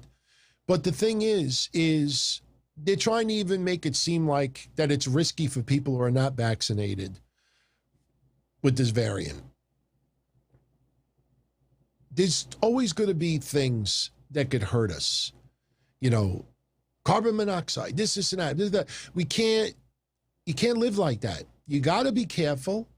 And if you're not vaccinated, you have to be extra careful. But after 17, 18 months of this stuff, you know, it's not just the wrestling part, but it's you hanging out with your friends, hanging out with your family, going to get something to eat, going to a movie, going to an indie wrestling event, going shopping, going to a park, going to a barbecue, hanging out with some friends, going to a wedding, a sweet 16, you know, a funeral, you know, anything, you know, and to be able to walk around and not feel like that there is virus in the air, I mean, that's a pretty damn big deal. You know, WWE, WWF, from what I remember, I think was the first event, big event that took place after 9/11. And sure, 9/11 was totally different. It was a terrorist attack. And there was a lot of uncertainty in the air, and you wondered, you know, when the next attack was going to be. But the cool thing about it was when you walked around the neighborhood, like you weren't walking around with other terrorists walking by. Hey, how you doing? Arakba. You know, you didn't have that. People, white, black, straight, gay, doesn't matter. Everybody was like, USA. Fucking New York, baby. We're better than that. We're going to kill. And when WWF had their wrestling event for a couple of hours, and I think I have my hotline report from that night, for a couple of hours, it just took away all that pain and numbness. You know, even baseball, when it came back. Then you had the World Series, the Diamondbacks and the Yankees. You know, I mean, I went to 2 of the Yankee games. I covered my hotlines. I still got the reports those nights. You have no idea what it was like to see that fucking guy, Scott Brocious, hit that home run. I mean, you can't even explain what that felt like that night. It's amazing. But the thing is, you know, we're about to get back to normal. We're going to look back at these 17 months, and whenever you see those LED screens in the background, and they may stick around a little bit longer for the Capitol Wrestling Center, by the way. We've already talked about that. But, you know, all these things, it's going to change. It's going to change. And, you know, give these wrestlers credit. Because like I said, you know, a lot of people still don't realize this. You're watching Sami Zayn and Kevin Owens in the ring today, or you're watching Charlotte and Rhea, whoever it is out there, they don't hear that white noise, that light crowd noise that we hear when they pipe in chants, unless they want the wrestler to hear it for a particular reason, because they want that wrestler to react to it on television. A lot of those times, you know, you don't hear that. So they're wrestling and all they hear is themselves and they hear the commentators. That's it. That's it. So that energy of the fans, that's what drives pro wrestling. So the last 17 months, as bad as some of the stuff we've seen, imagine what it's going to feel like when these people are now performing. And think of the challenges too. Think of the challenges also. You know, when you're doing this on Thunderdome, you know, there's so much cheating that WWE could do. It's like playing poker with people and someone, got a tree branch in their eye and they're like 90% blind, and you're playing honest because he's your friend and you don't want to rip your friend off, but you're kind of losing your shirt a little bit. And that would equate WWE like sucking a little bit too much. So what do they do? What do I do? The guy can't see nothing. I'm like, oh yeah, look, 4 aces. Meanwhile, I had an ace, a jack, a 2, 4, and 6. Oh yeah, he got me. So WWE would cheat and do the extra special effects or this and manipulate this. We go back from a commercial break. Alexa Bliss, she looks totally different. What happened to her hair, her outfit, her makeup? Look at all this stuff. Randy Orton having black stuff coming out of his eyes, the ears, the nose. They could manipulate all that. And it looks on TV like, wow, that's pretty amazing. So now the challenge is to really step it up, man. Thank you, Lee.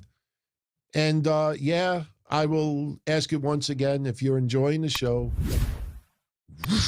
smash that like button. It was a pretty fun show tonight. I honestly didn't think we were going to have that big of a recap, because the matches, some of the matches delivered, no question. But this is not a pay-per-view we're really going to remember all that much. Seriously, the Rhea Charlotte match, are you really going to remember that? We'll get to that in a second. But, towards the end of this match, they were selling that Kevin Owens, we thought shoulder injury, also having difficulty breathing. I wasn't feeling the breathing stuff a little bit for the simple reason that in storyline, where's Adam Pearce? He can't breathe. Matches on. Can't let you out there. Like Adam Pearce has disappeared.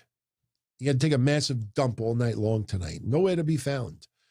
But, Kevin Owens, getting the upper hand and fighting almost like one arm at one point, and good, no Commander Aziz interruptions, interference, no Apollo Crews. This is straight one-on-one.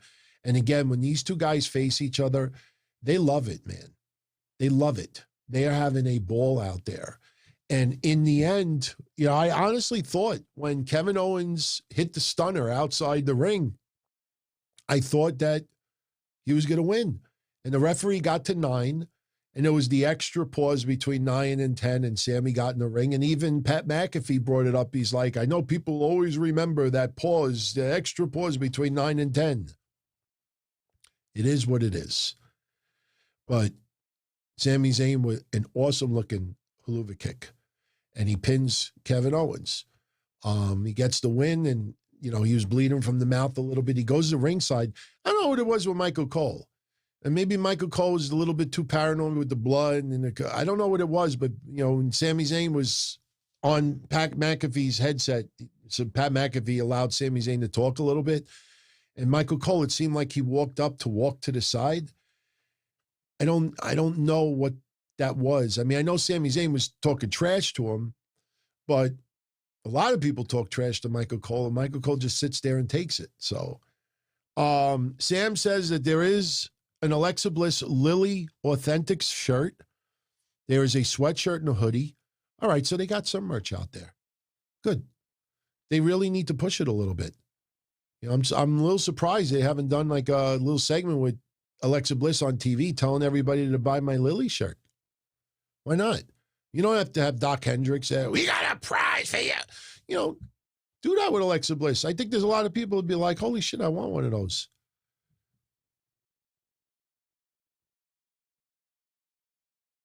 I didn't go anywhere. Audio only, like, did the show end? Charlotte versus Rhea Ripley. As I said earlier, we don't know what the deal is with Rhea Ripley. I mean, we know what the deal is, but WWE really needs to start working on this a little bit. We know what Charlotte's deal is. Charlotte is one of the greatest women put on the boots in this generation. A lot of people hate when that is said, but that is just the truth. I know some people look at tonight and say, oh, Charlotte wouldn't do the job for Rhea Ripley, so they made a disqualification, so Rhea Ripley's still the champion. Understand this.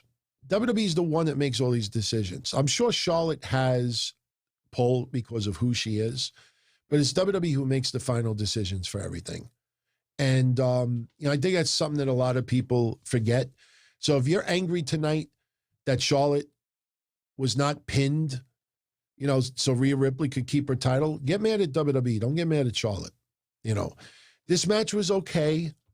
It felt more of like a Monday Night Raw match. Out of all the matches tonight, this one felt like a Raw match. The Alexa Shayna match even felt like pay-per-view, but that kind of went, to shit, eventually. But this match feels like Twix. You know the answer to that stupid question, Twix. Come on, man. You know the answer to that. We're not going to go there. And you know what? It's all good, man. It's all good. But look, WWE treats Charlotte like royalty. And again, as much as you don't like Charlotte, you look at women's wrestling in the WWE over the last 20, 25 years, and you really don't have many people who are a five-tool player that does everything good. Yes, it gets frustrating when you feel like some people have a momentum and Charlotte shows up and it's like a vacuum, sucks everything up. But, she performs well. Some people may complain that she doesn't sell all that good for others, but I thought that she made Rhea look pretty damn good tonight. It's just the finish of the match was just awful. It was awful. They were having a nice back and forth match, decent brawl. Remember it ended in a DQ, so they really couldn't have anything wild because that's where they were going with the referee stuff.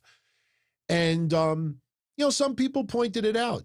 If you have, I don't want to mess this up because I think somebody, who won the other day? Joe New, I think won. I don't know if he chose this or the AEW gift card.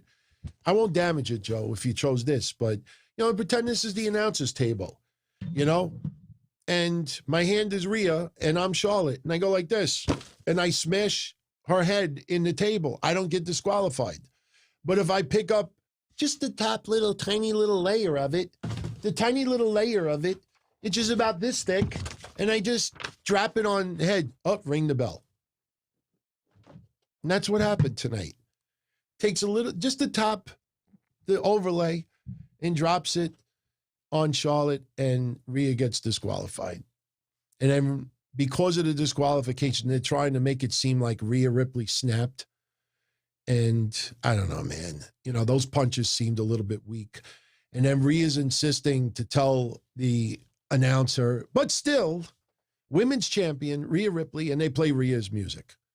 And then as she's walking up the ramp, they have the microphones open all the way for both of them so we can hear their back and forth. And Rhea's like, I didn't do anything that you wouldn't have done. And Charlotte's like, you're learning, bitch. And what is this going to be? Mutual respect? I have no idea. But this match, remember, 2 fruit roll-ups tonight on 2 very important feuds that might have ended because of fruit roll-ups and this awful disqualification. So I didn't like it. And honestly, the way I feel right now, it's a toss-up between this match and the Alexa Bliss Shayna Baszler match, which one I liked the least. We'll get back to that. Let's just wrap this up. Lashley versus Drew McIntyre. This was a physical brawl in the ring. They used steps. They used a couple of tables outside the ring area. We had chairs. Drew McIntyre threw 3 chairs in the ring. There was one point where Bobby Lashley gave MVP a Singapore cane kendo stick outside the ring. And it almost looked for a minute like MVP shoved it through the hole of the cage. It almost like shooting pool. Like, I thought he was poking Drew McIntyre, but he wasn't poking him. What he was doing was trying to hit the opening on the opposite side. So they kind of like wedged Drew McIntyre in the corner, and Bobby Lashley is wailing on Drew McIntyre. The match was extremely physical. These 2 guys, as much as many of us are sick of this feud, those two guys really, really work great together. But we had, which I honestly felt, one of the worst ref bumps in recent memory. There was a point where Drew McIntyre was going to nail Lashley. I don't know if it was with a chair, but Lashley moved out of the way and the referee got hit. And he got hit like on the side of his shoulder or forearm. And it was right on the hard camera. And the referee falls out of the ring and they have the camera on the referee and he's holding his face. And it didn't come anywhere close to that. It was an awful, awful ref bump. So Drew McIntyre hits a Claymore and wants another referee to come in. There was another referee at ringside. So the other referee, have a good night, Nico. Thank you, my friend. Hopefully I'll see you later this week. Get some sleep. Or go to work. I don't know where you live, so. Yeah, we prefer the refs to get hit, but, I've grown up to 40 years of ref bumps, and this was one of the lamest. Because we saw him like 4 or 5 minutes later and he's still outside the ring holding his face. I'm like, you act like that when I pour like battery acid on your face, not when you get hit politely on the shoulder. And I don't know if he had one of those earpieces, but, when Drew McIntyre went through the table, when Lashley threw him over the side of the ring rope, if you look closely, there was a hand underneath the ring. A piece of the table was right next to Drew McIntyre in a hand. And it was a white hand. And I'm not saying it to be racial. I'm just saying, like, there was a referee. The referee was white also. Said it looked like the referee's hand. If the guy had an earpiece on, I think somebody in the back said, "You didn't get hit in your face anywhere near it. Go under the ring. You look stupid." It just was horrendous. I don't think Lashley looked weak at all. I understand what a lot of you are thinking out there. Oh, it took MVP to pull the ref out of the ring, to use the kendo stick, to break up the count, to interfere in the match and this and that. But Lashley is a heel. And they want him to be a big-time heel now, especially if he's going to feud with Kofi. So, yeah, you're going to see MVP, get involved, and Lashley is going to take some cheap ways out. But this match was extremely physical. And another referee comes in. And, again, it wasn't like Raw, and it was 10:59, so they had to go off the air at that particular moment. This was around about 10:48 p.m., I don't know what the rush was, but, we had a ref bump. Another ref comes in, a lot of back and forth with Lashley and Drew. And like I said, very physical, going through tables, Lashley getting slammed on the ring steps, which looked like it hurt tremendously. He got cut a little bit as well. Drew's back. Wait till you see all the welts and the whips on Drew's back from the kendo sticks. Very physical, very physical. But in the end, Drew McIntyre is about to pin Bobby Lashley, and MVP is outside the ring, and MVP distracts Drew McIntyre, and what happens? The fruit roll-up. Bobby Lashley rolls up Drew McIntyre, gets the win. No big finisher, no crazy bump that would have taken out anybody. No, we have two important feuds seem to come to an end with fruit roll-ups. I just thought it was a pretty lousy way to go off the air. Now, yes, Drew McIntyre can fight for the championship again in the future, just against someone else. They could always do a storyline where Adam Pearce could change his mind. I hope I didn't say Adam Cole the other day, earlier tonight. The other day I was doing that for some reason. I kept thinking Adam Pearce, and I said Adam Cole. So my apologies if that happens. So, Benjamin, why they do the fruit roll-up? Because anybody at any point could unexpectedly be rolled up. And at this point, it was because of MVP's distraction. So it's not supposed to hurt Drew. Like, Drew couldn't answer the count. It was a distraction, and he was taken off guard. So that's why they do it. They think that this avoids hurting the credibility of Drew McIntyre the least. It hurts him the least. That's their thinking. That's why you see a lot of these fruit roll-ups happen. Great match, and you do a fruit roll-up finish because, you know, the person didn't answer it. What's worse, somebody taking someone's finisher and just laid there and doesn't answer, or someone who is distracted and gets rolled up and because of that loses? So there was a couple of really crappy finishes tonight. So for me, now reliving this with you a little bit on a scale of 1 to 10, I give this pay-per-view, you know, and again, I inflate the numbers a little bit more simply because, you know, we still are somewhat in COVID and we're not back to live fans yet, and we're still in Thunderdome, you know, so things are, you know, special, you know, it's different right now.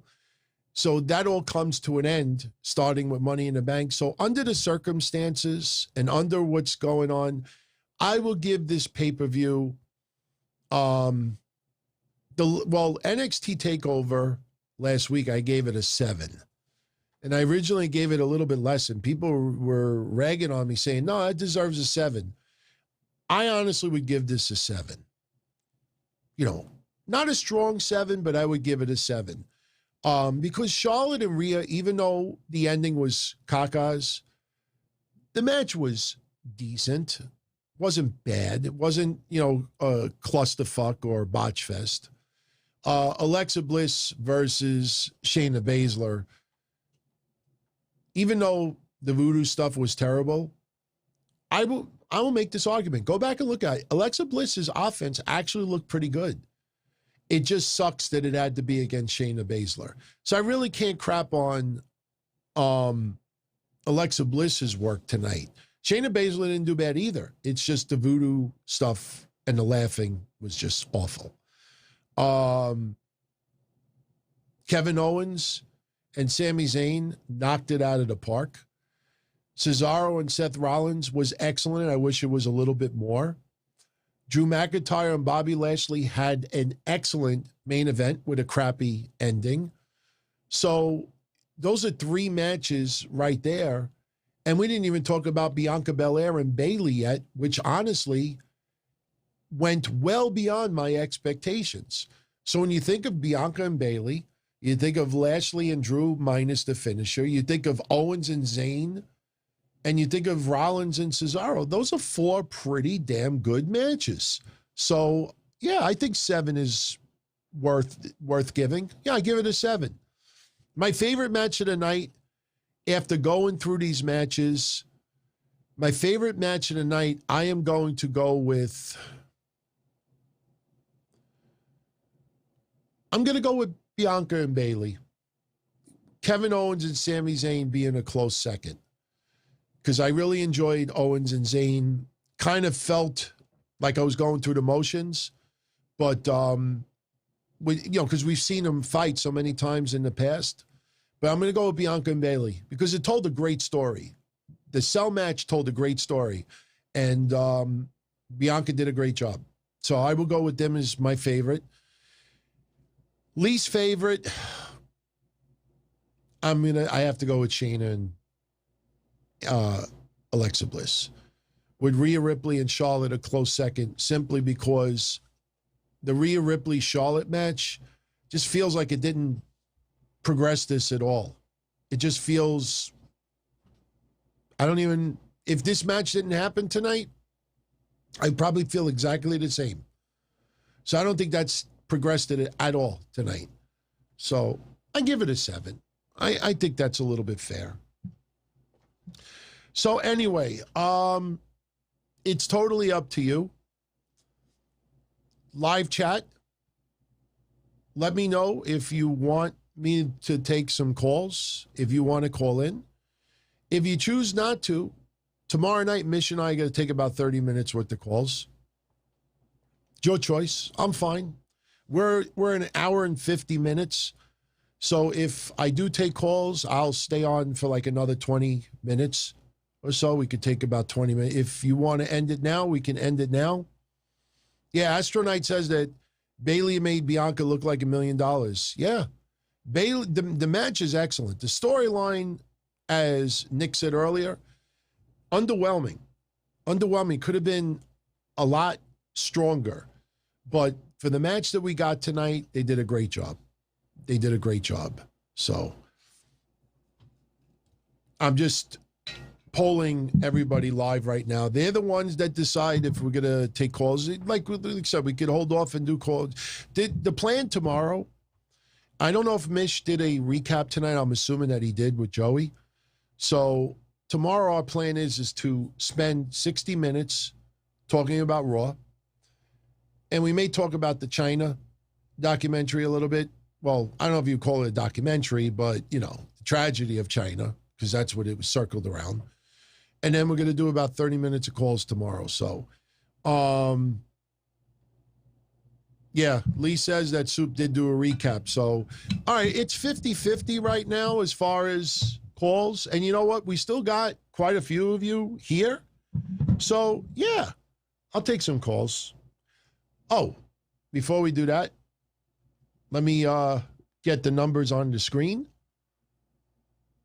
All right, we go there, and we go there. You got two numbers you could choose. 225, Don Tony, which is 225-366-8669.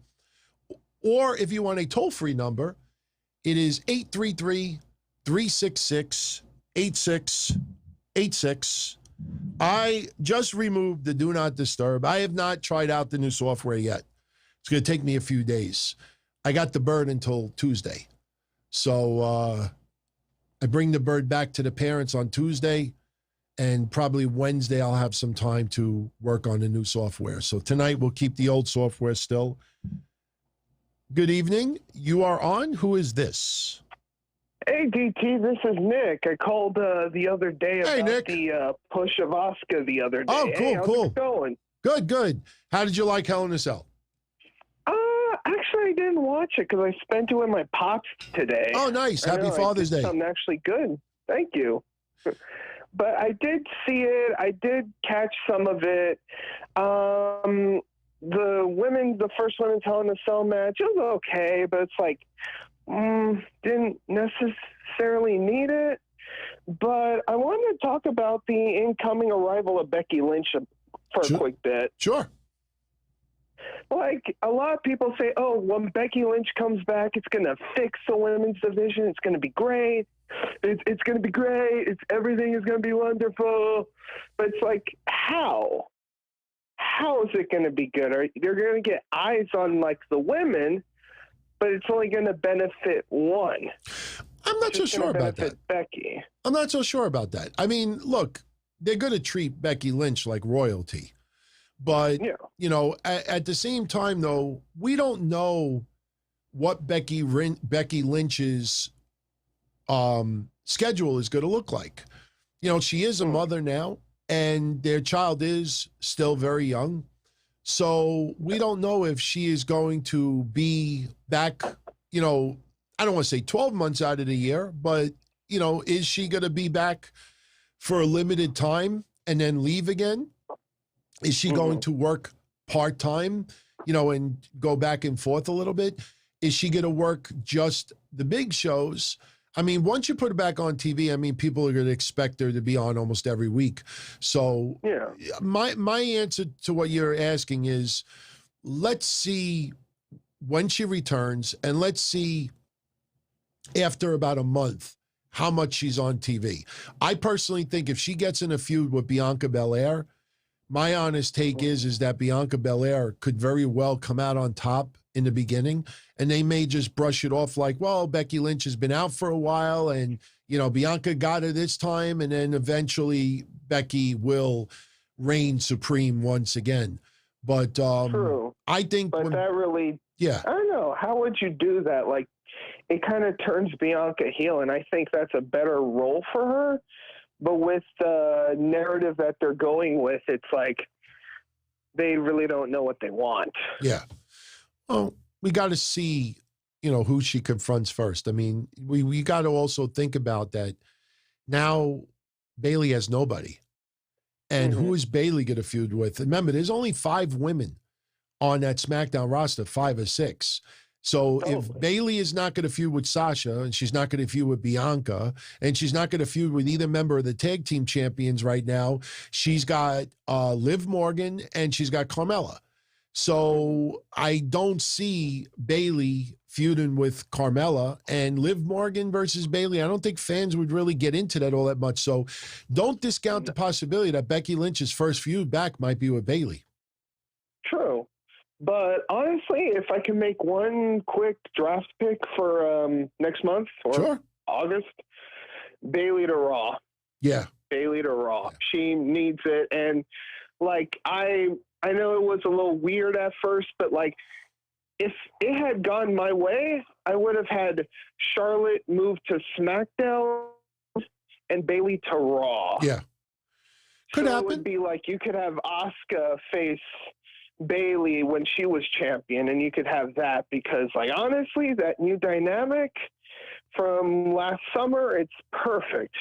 You could also have Asuka versus Becky, which is something that, I think some people wanted to see, and it didn't happen at the time because Becky got pregnant. Because remember, Asuka won the Money in the Bank. So people were wondering, so that match with Asuka and Becky could very well still happen. So, we got to get her return. I think when she returns, obviously the first person she goes up against has got to be a huge heel. That's why I'm kind of leaning towards Bayley or Carmella. And I'm almost thinking if she's going to be there just to take someone out, it could be a ding-dong segment, for all I know. But let's get her back. And let's wait a month and let's see what kind of schedule. I'm sure she'll do some interviews and we'll get a better idea as far as, how long she's going to be back. And that could kind of put us in the right direction as far as what's going to happen with her. I think right now, Bianca, I think her reign is safe. Yeah. From what I've seen of Becky, like even though she's a new mom, she's like a wrestler's wrestler. Like she will go on the road and do all that. And like you have a lot of different moms like on the road doing it. Sure. I don't know. It's weird, but I think she'll take the time, like either one. So, who knows? She loves wrestling. I love Becky. Yeah, she's good. I'm looking forward to her coming back. And I think when she comes back too, I think she'll have a little bit of a different look. Be interesting to see what her hair color is. I think Auburn. I think it's Auburn now. Yeah. I mean, nobody thinks about that, but I have a feeling her look is going to be a little bit different when she comes back. Yeah. Totally. All right. I know that the match with Shayna is going to be a 2-3 minute squash this time around. Yeah, if it happens, sure. Yeah. Well, listen, my friend, have a good night, and I appreciate you calling in. Great convo on Becky. All right. Take care. All right. 225-366-8669 or 833-366-8686. Good evening. Yeah, just lower your speaker because it's echoing in the background. We lost them. Yeah, that's one thing, everybody. If you've never called into like one of these shows before, always lower your computer speakers because there'll always be like a 6-second delay and we'll hear it in the background. So that gets a little bit noisy. I guarantee the person hung out because they probably felt a little, embarrassed, like, oh, I got speakers going in the background. So, hey, you're on. Who's this? Hey, it's C-Med. Hey, what's going on, C-Med? Hey. Hey. What's up, Donovan? No, not much. Did you check out Hell in a Cell tonight? Yeah. What'd you think? Thought it was pretty cool. Yeah. Favorite match was Drew and Lashley. Okay, right. What'd you think of the finish? Pretty whack. Yeah. Like, it was going good, pretty physical. and then it just out of nowhere. Went out of nowhere, fruit roll-up. Yeah. I could picture Raw tomorrow night. Drew's going to come out there. You know, got to give MVP credit. He did what he did, distracted me in 1 second. And he'll say he'll take it like a man. And somebody will come out and probably insult him. Maybe it's Jinder, maybe it's somebody else. And that should divert Drew McIntyre immediately into another feud. I definitely look forward to seeing a street fight tomorrow between Drew McIntyre and MVP. If it did they announce that? No, but I can see that happening. That should happen. That should happen. I like that idea. MVP could still do. You know what I mean? So maybe, you know what? Actually, the more I think about that, that's actually a really good. I could picture Drew tomorrow going to Adam Pearce, give me MVP. You know, like, you know, that son of a bitch cost me my future challenge, challenger for the title. Give me MVP.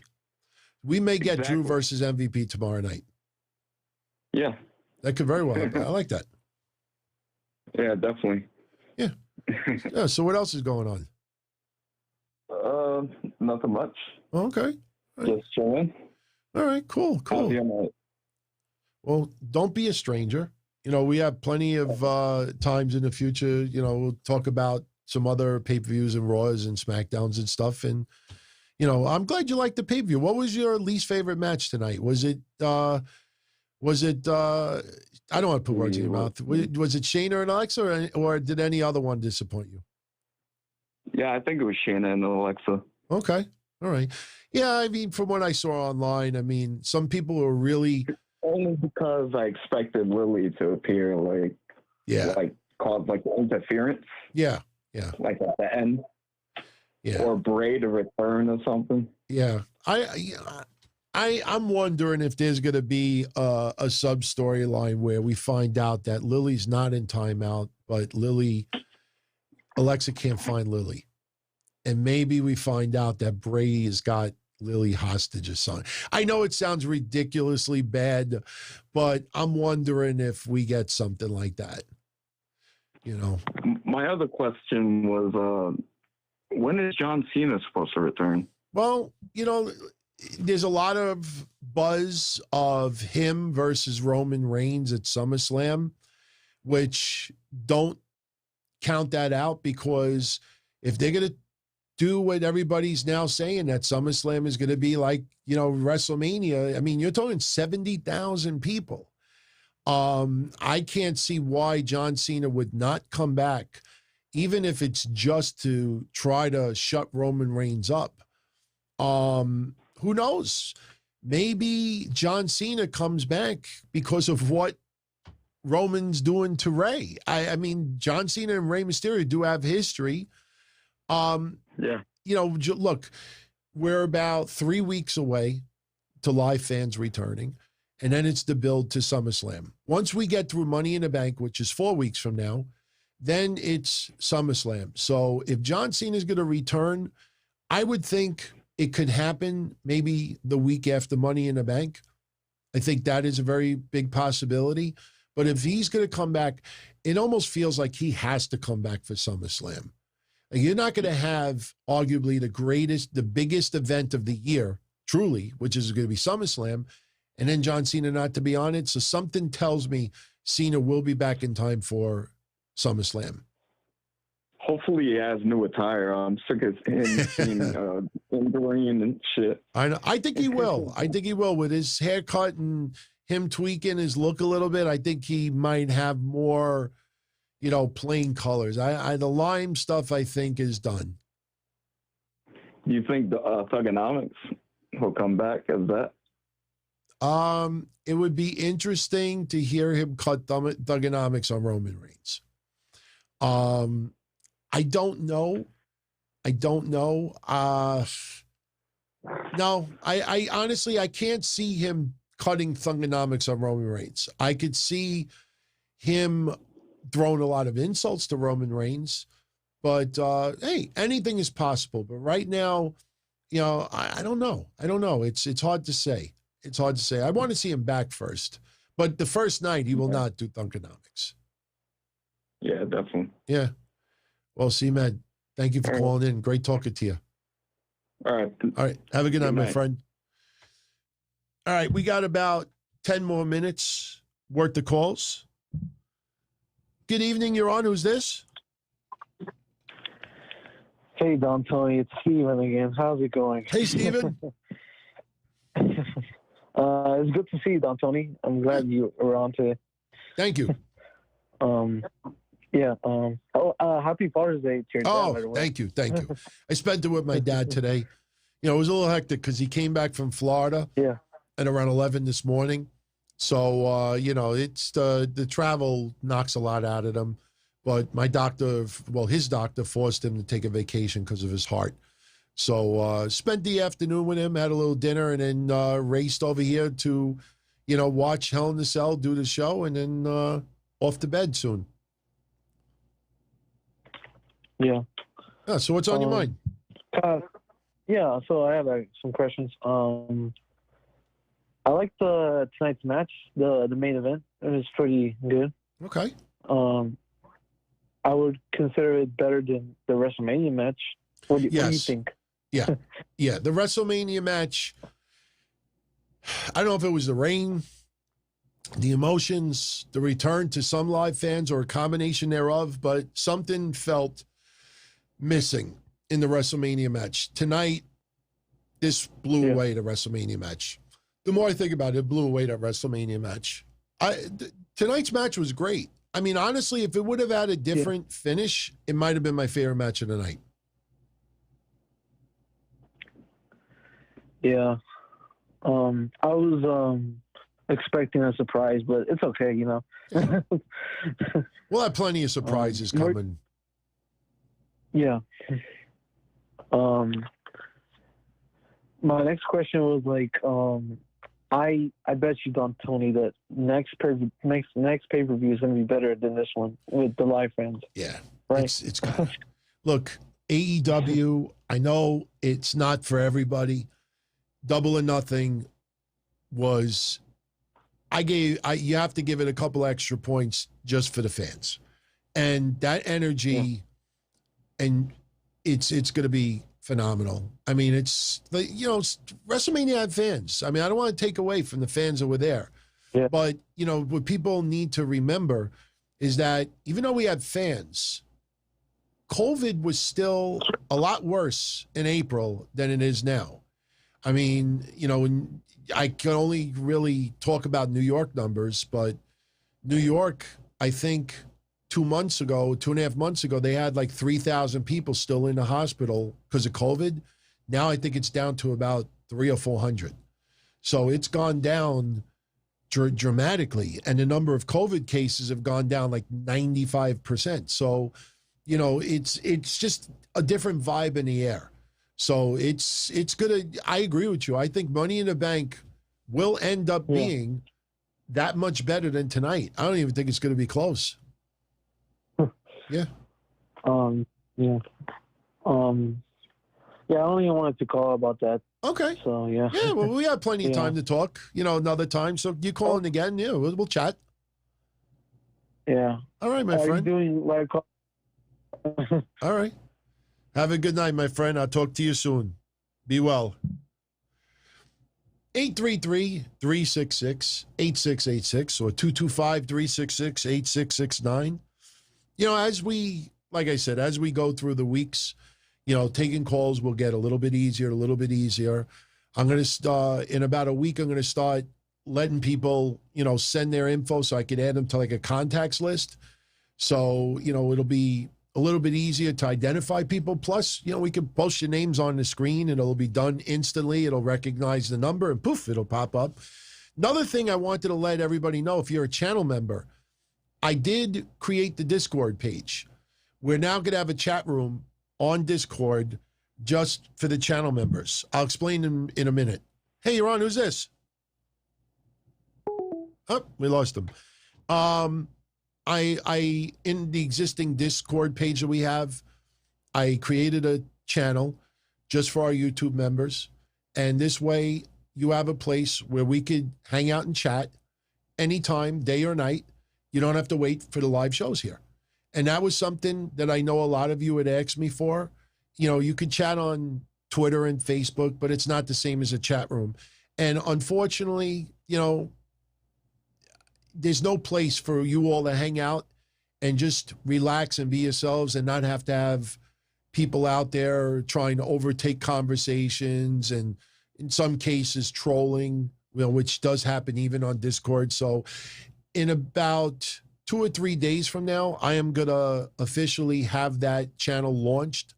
And if any of you out there are not a channel member, but part of my YouTube family and you want to be part of it, I will give you the opportunity to reach out and I will send you an invite as well. So I think I just put the do not disturb sign on, not to be rude, but we're at 2 hours. Charlie, if you don't have Discord, you know, you could still chat over here. I just wanted an area where if some of you out there are hanging out in the afternoon and just want to chat a little bit, something breaks in news, wrestling or something, you just want to talk about it, you have a place where you could go. And I'm sure you check out other people's chat rooms also, but I wanted a place where you could all hang out and not have to deal with outside trolls or haters. You know, I have them, obviously. So I will give all the details in a couple of days. I know my channel members already have the info and they could register, but I'm not officially launching the channel until later this week. But, you know, just like the chat room here, the vibe here is awesome. I love the vibe with all of you here. And I wanted a place where that vibe could be 24 hours a day, 7 days a week. You know, there's times you want to chat and there isn't a show live. So you'll have a place to do it there. And, you know, there's a lot of times that I do want to chat with people during the day. But unfortunately, you know, a lot of you out there aren't on some of the pages that, you know, I have frequented. And you have a lot of two-faced people also. There is a lot of two-faced people out there. And trust me, I probably dealt with them more than anybody else. But yeah, we'll have that announcement in a couple of days. And that's pretty much it. I definitely want to give a shout out to La Nostra Famiglia and our great YouTube channel members out there. We did a contest tonight, the predictions contest. The match time of Shayna Baszler versus Alexa Bliss, I think, was 6 minutes, 55 seconds, which was pretty cool because my match prediction was 6:58. But I will calculate the scores tomorrow, and I should officially announce the winner tomorrow. Patreon is a little different because Patreon, we have about maybe like 100 entries. So it takes a lot longer to go through the Patreon entry. So I'll have a winner announced for Patreon later on in the week.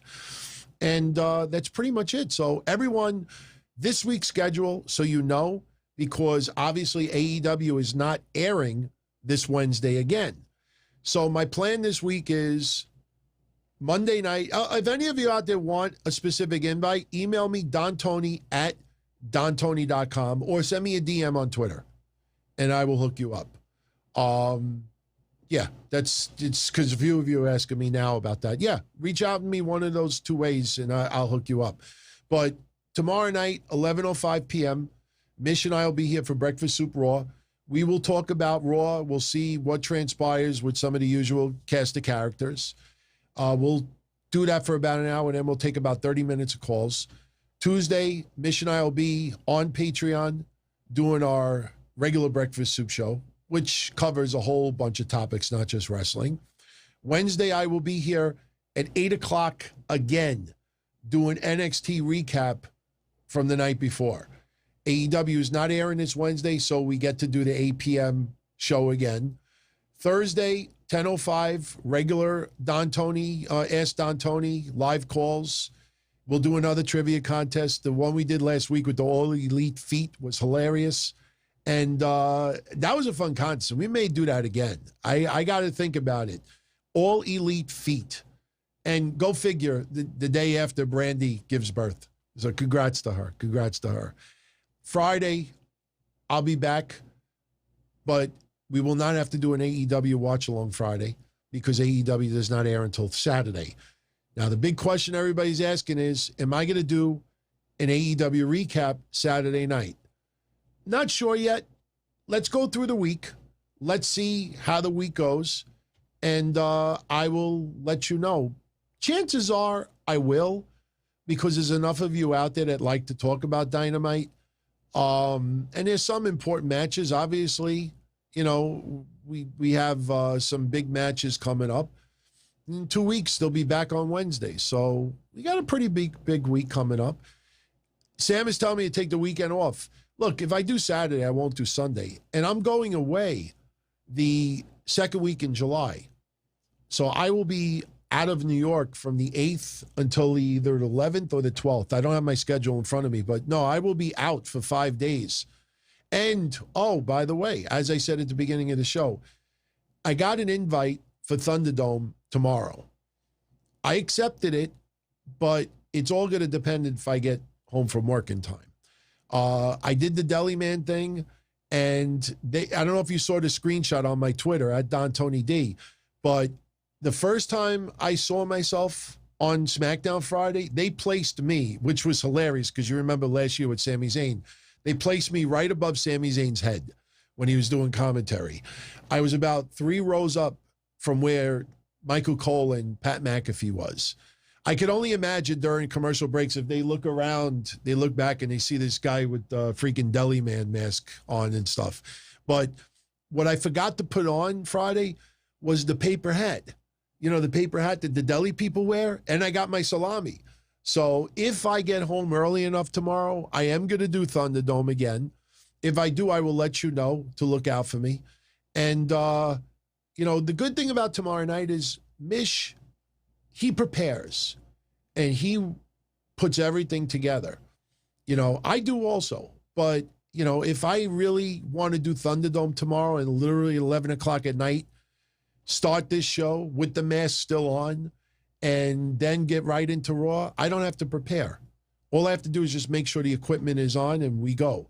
So if I do Thunderdome tomorrow, the good thing is Mish will have the normal stuff prepared, so it'll be, you know, regular show. I don't have to get too much stuff going in the background. But anyway, one last time, if you don't mind, before I go, if you enjoyed tonight's show, like, share, subscribe.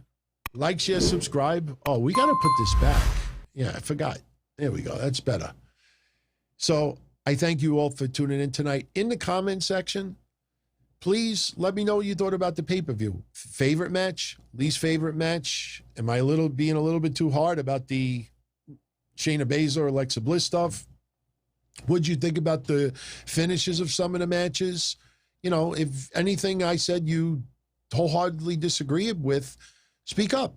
I absolutely love, you know, I welcome it. I love, you know, hearing differences of opinion. You know, a lot of you sometimes change my views on certain topics. So, and you know, I now get, you know, back to everybody. So that's pretty much it. So everyone, I'm going to jet out of here and look forward to seeing you tomorrow night after Raw. And that's it. So thank you, everybody. Be well. What time is it? 1:13? It's not too bad. So good night, everybody. Take care. Ciao. As far back as I can remember, I always wanted to be a podcaster. For me to live any other way was nuts. To me, those goody-good people who worked shitty jobs for bum paychecks and took the subway to work every day and worried about their bills were dead. I mean, they were suckers. They had no balls. If I wanted something, I just took it. I ran everything. I paid the bills. I paid the host. I even paid the masked maniac. Everybody had their hands out. Everything was for the taking. We always called each other good fellas. You would always hear from somebody. You're gonna like Don Tony. He's all right. He's a good fella. He's one of us. But if you're part of my crew, nobody ever tells you they're gonna get rid of you. It doesn't happen that way. There weren't any arguments or curses like in the movies. See, your haters come with smiles. They come as your friends, the people who've claimed they care the most for your life. And now, Now that's all over. And that's the best part. Today everything is different. There's lots of action. I don't have to wait around for everything like everyone else. Oh, I didn't get the vaccine? Fuck you, vaccine me. Oh, your delivery guy has COVID? Fuck you, feed me. Right after I moved here, I ordered egg noodles and ketchup, and I got spaghetti with meat sauce. I'm no longer an average nobody, while they get to live the rest of their lives like a bunch of schnooks.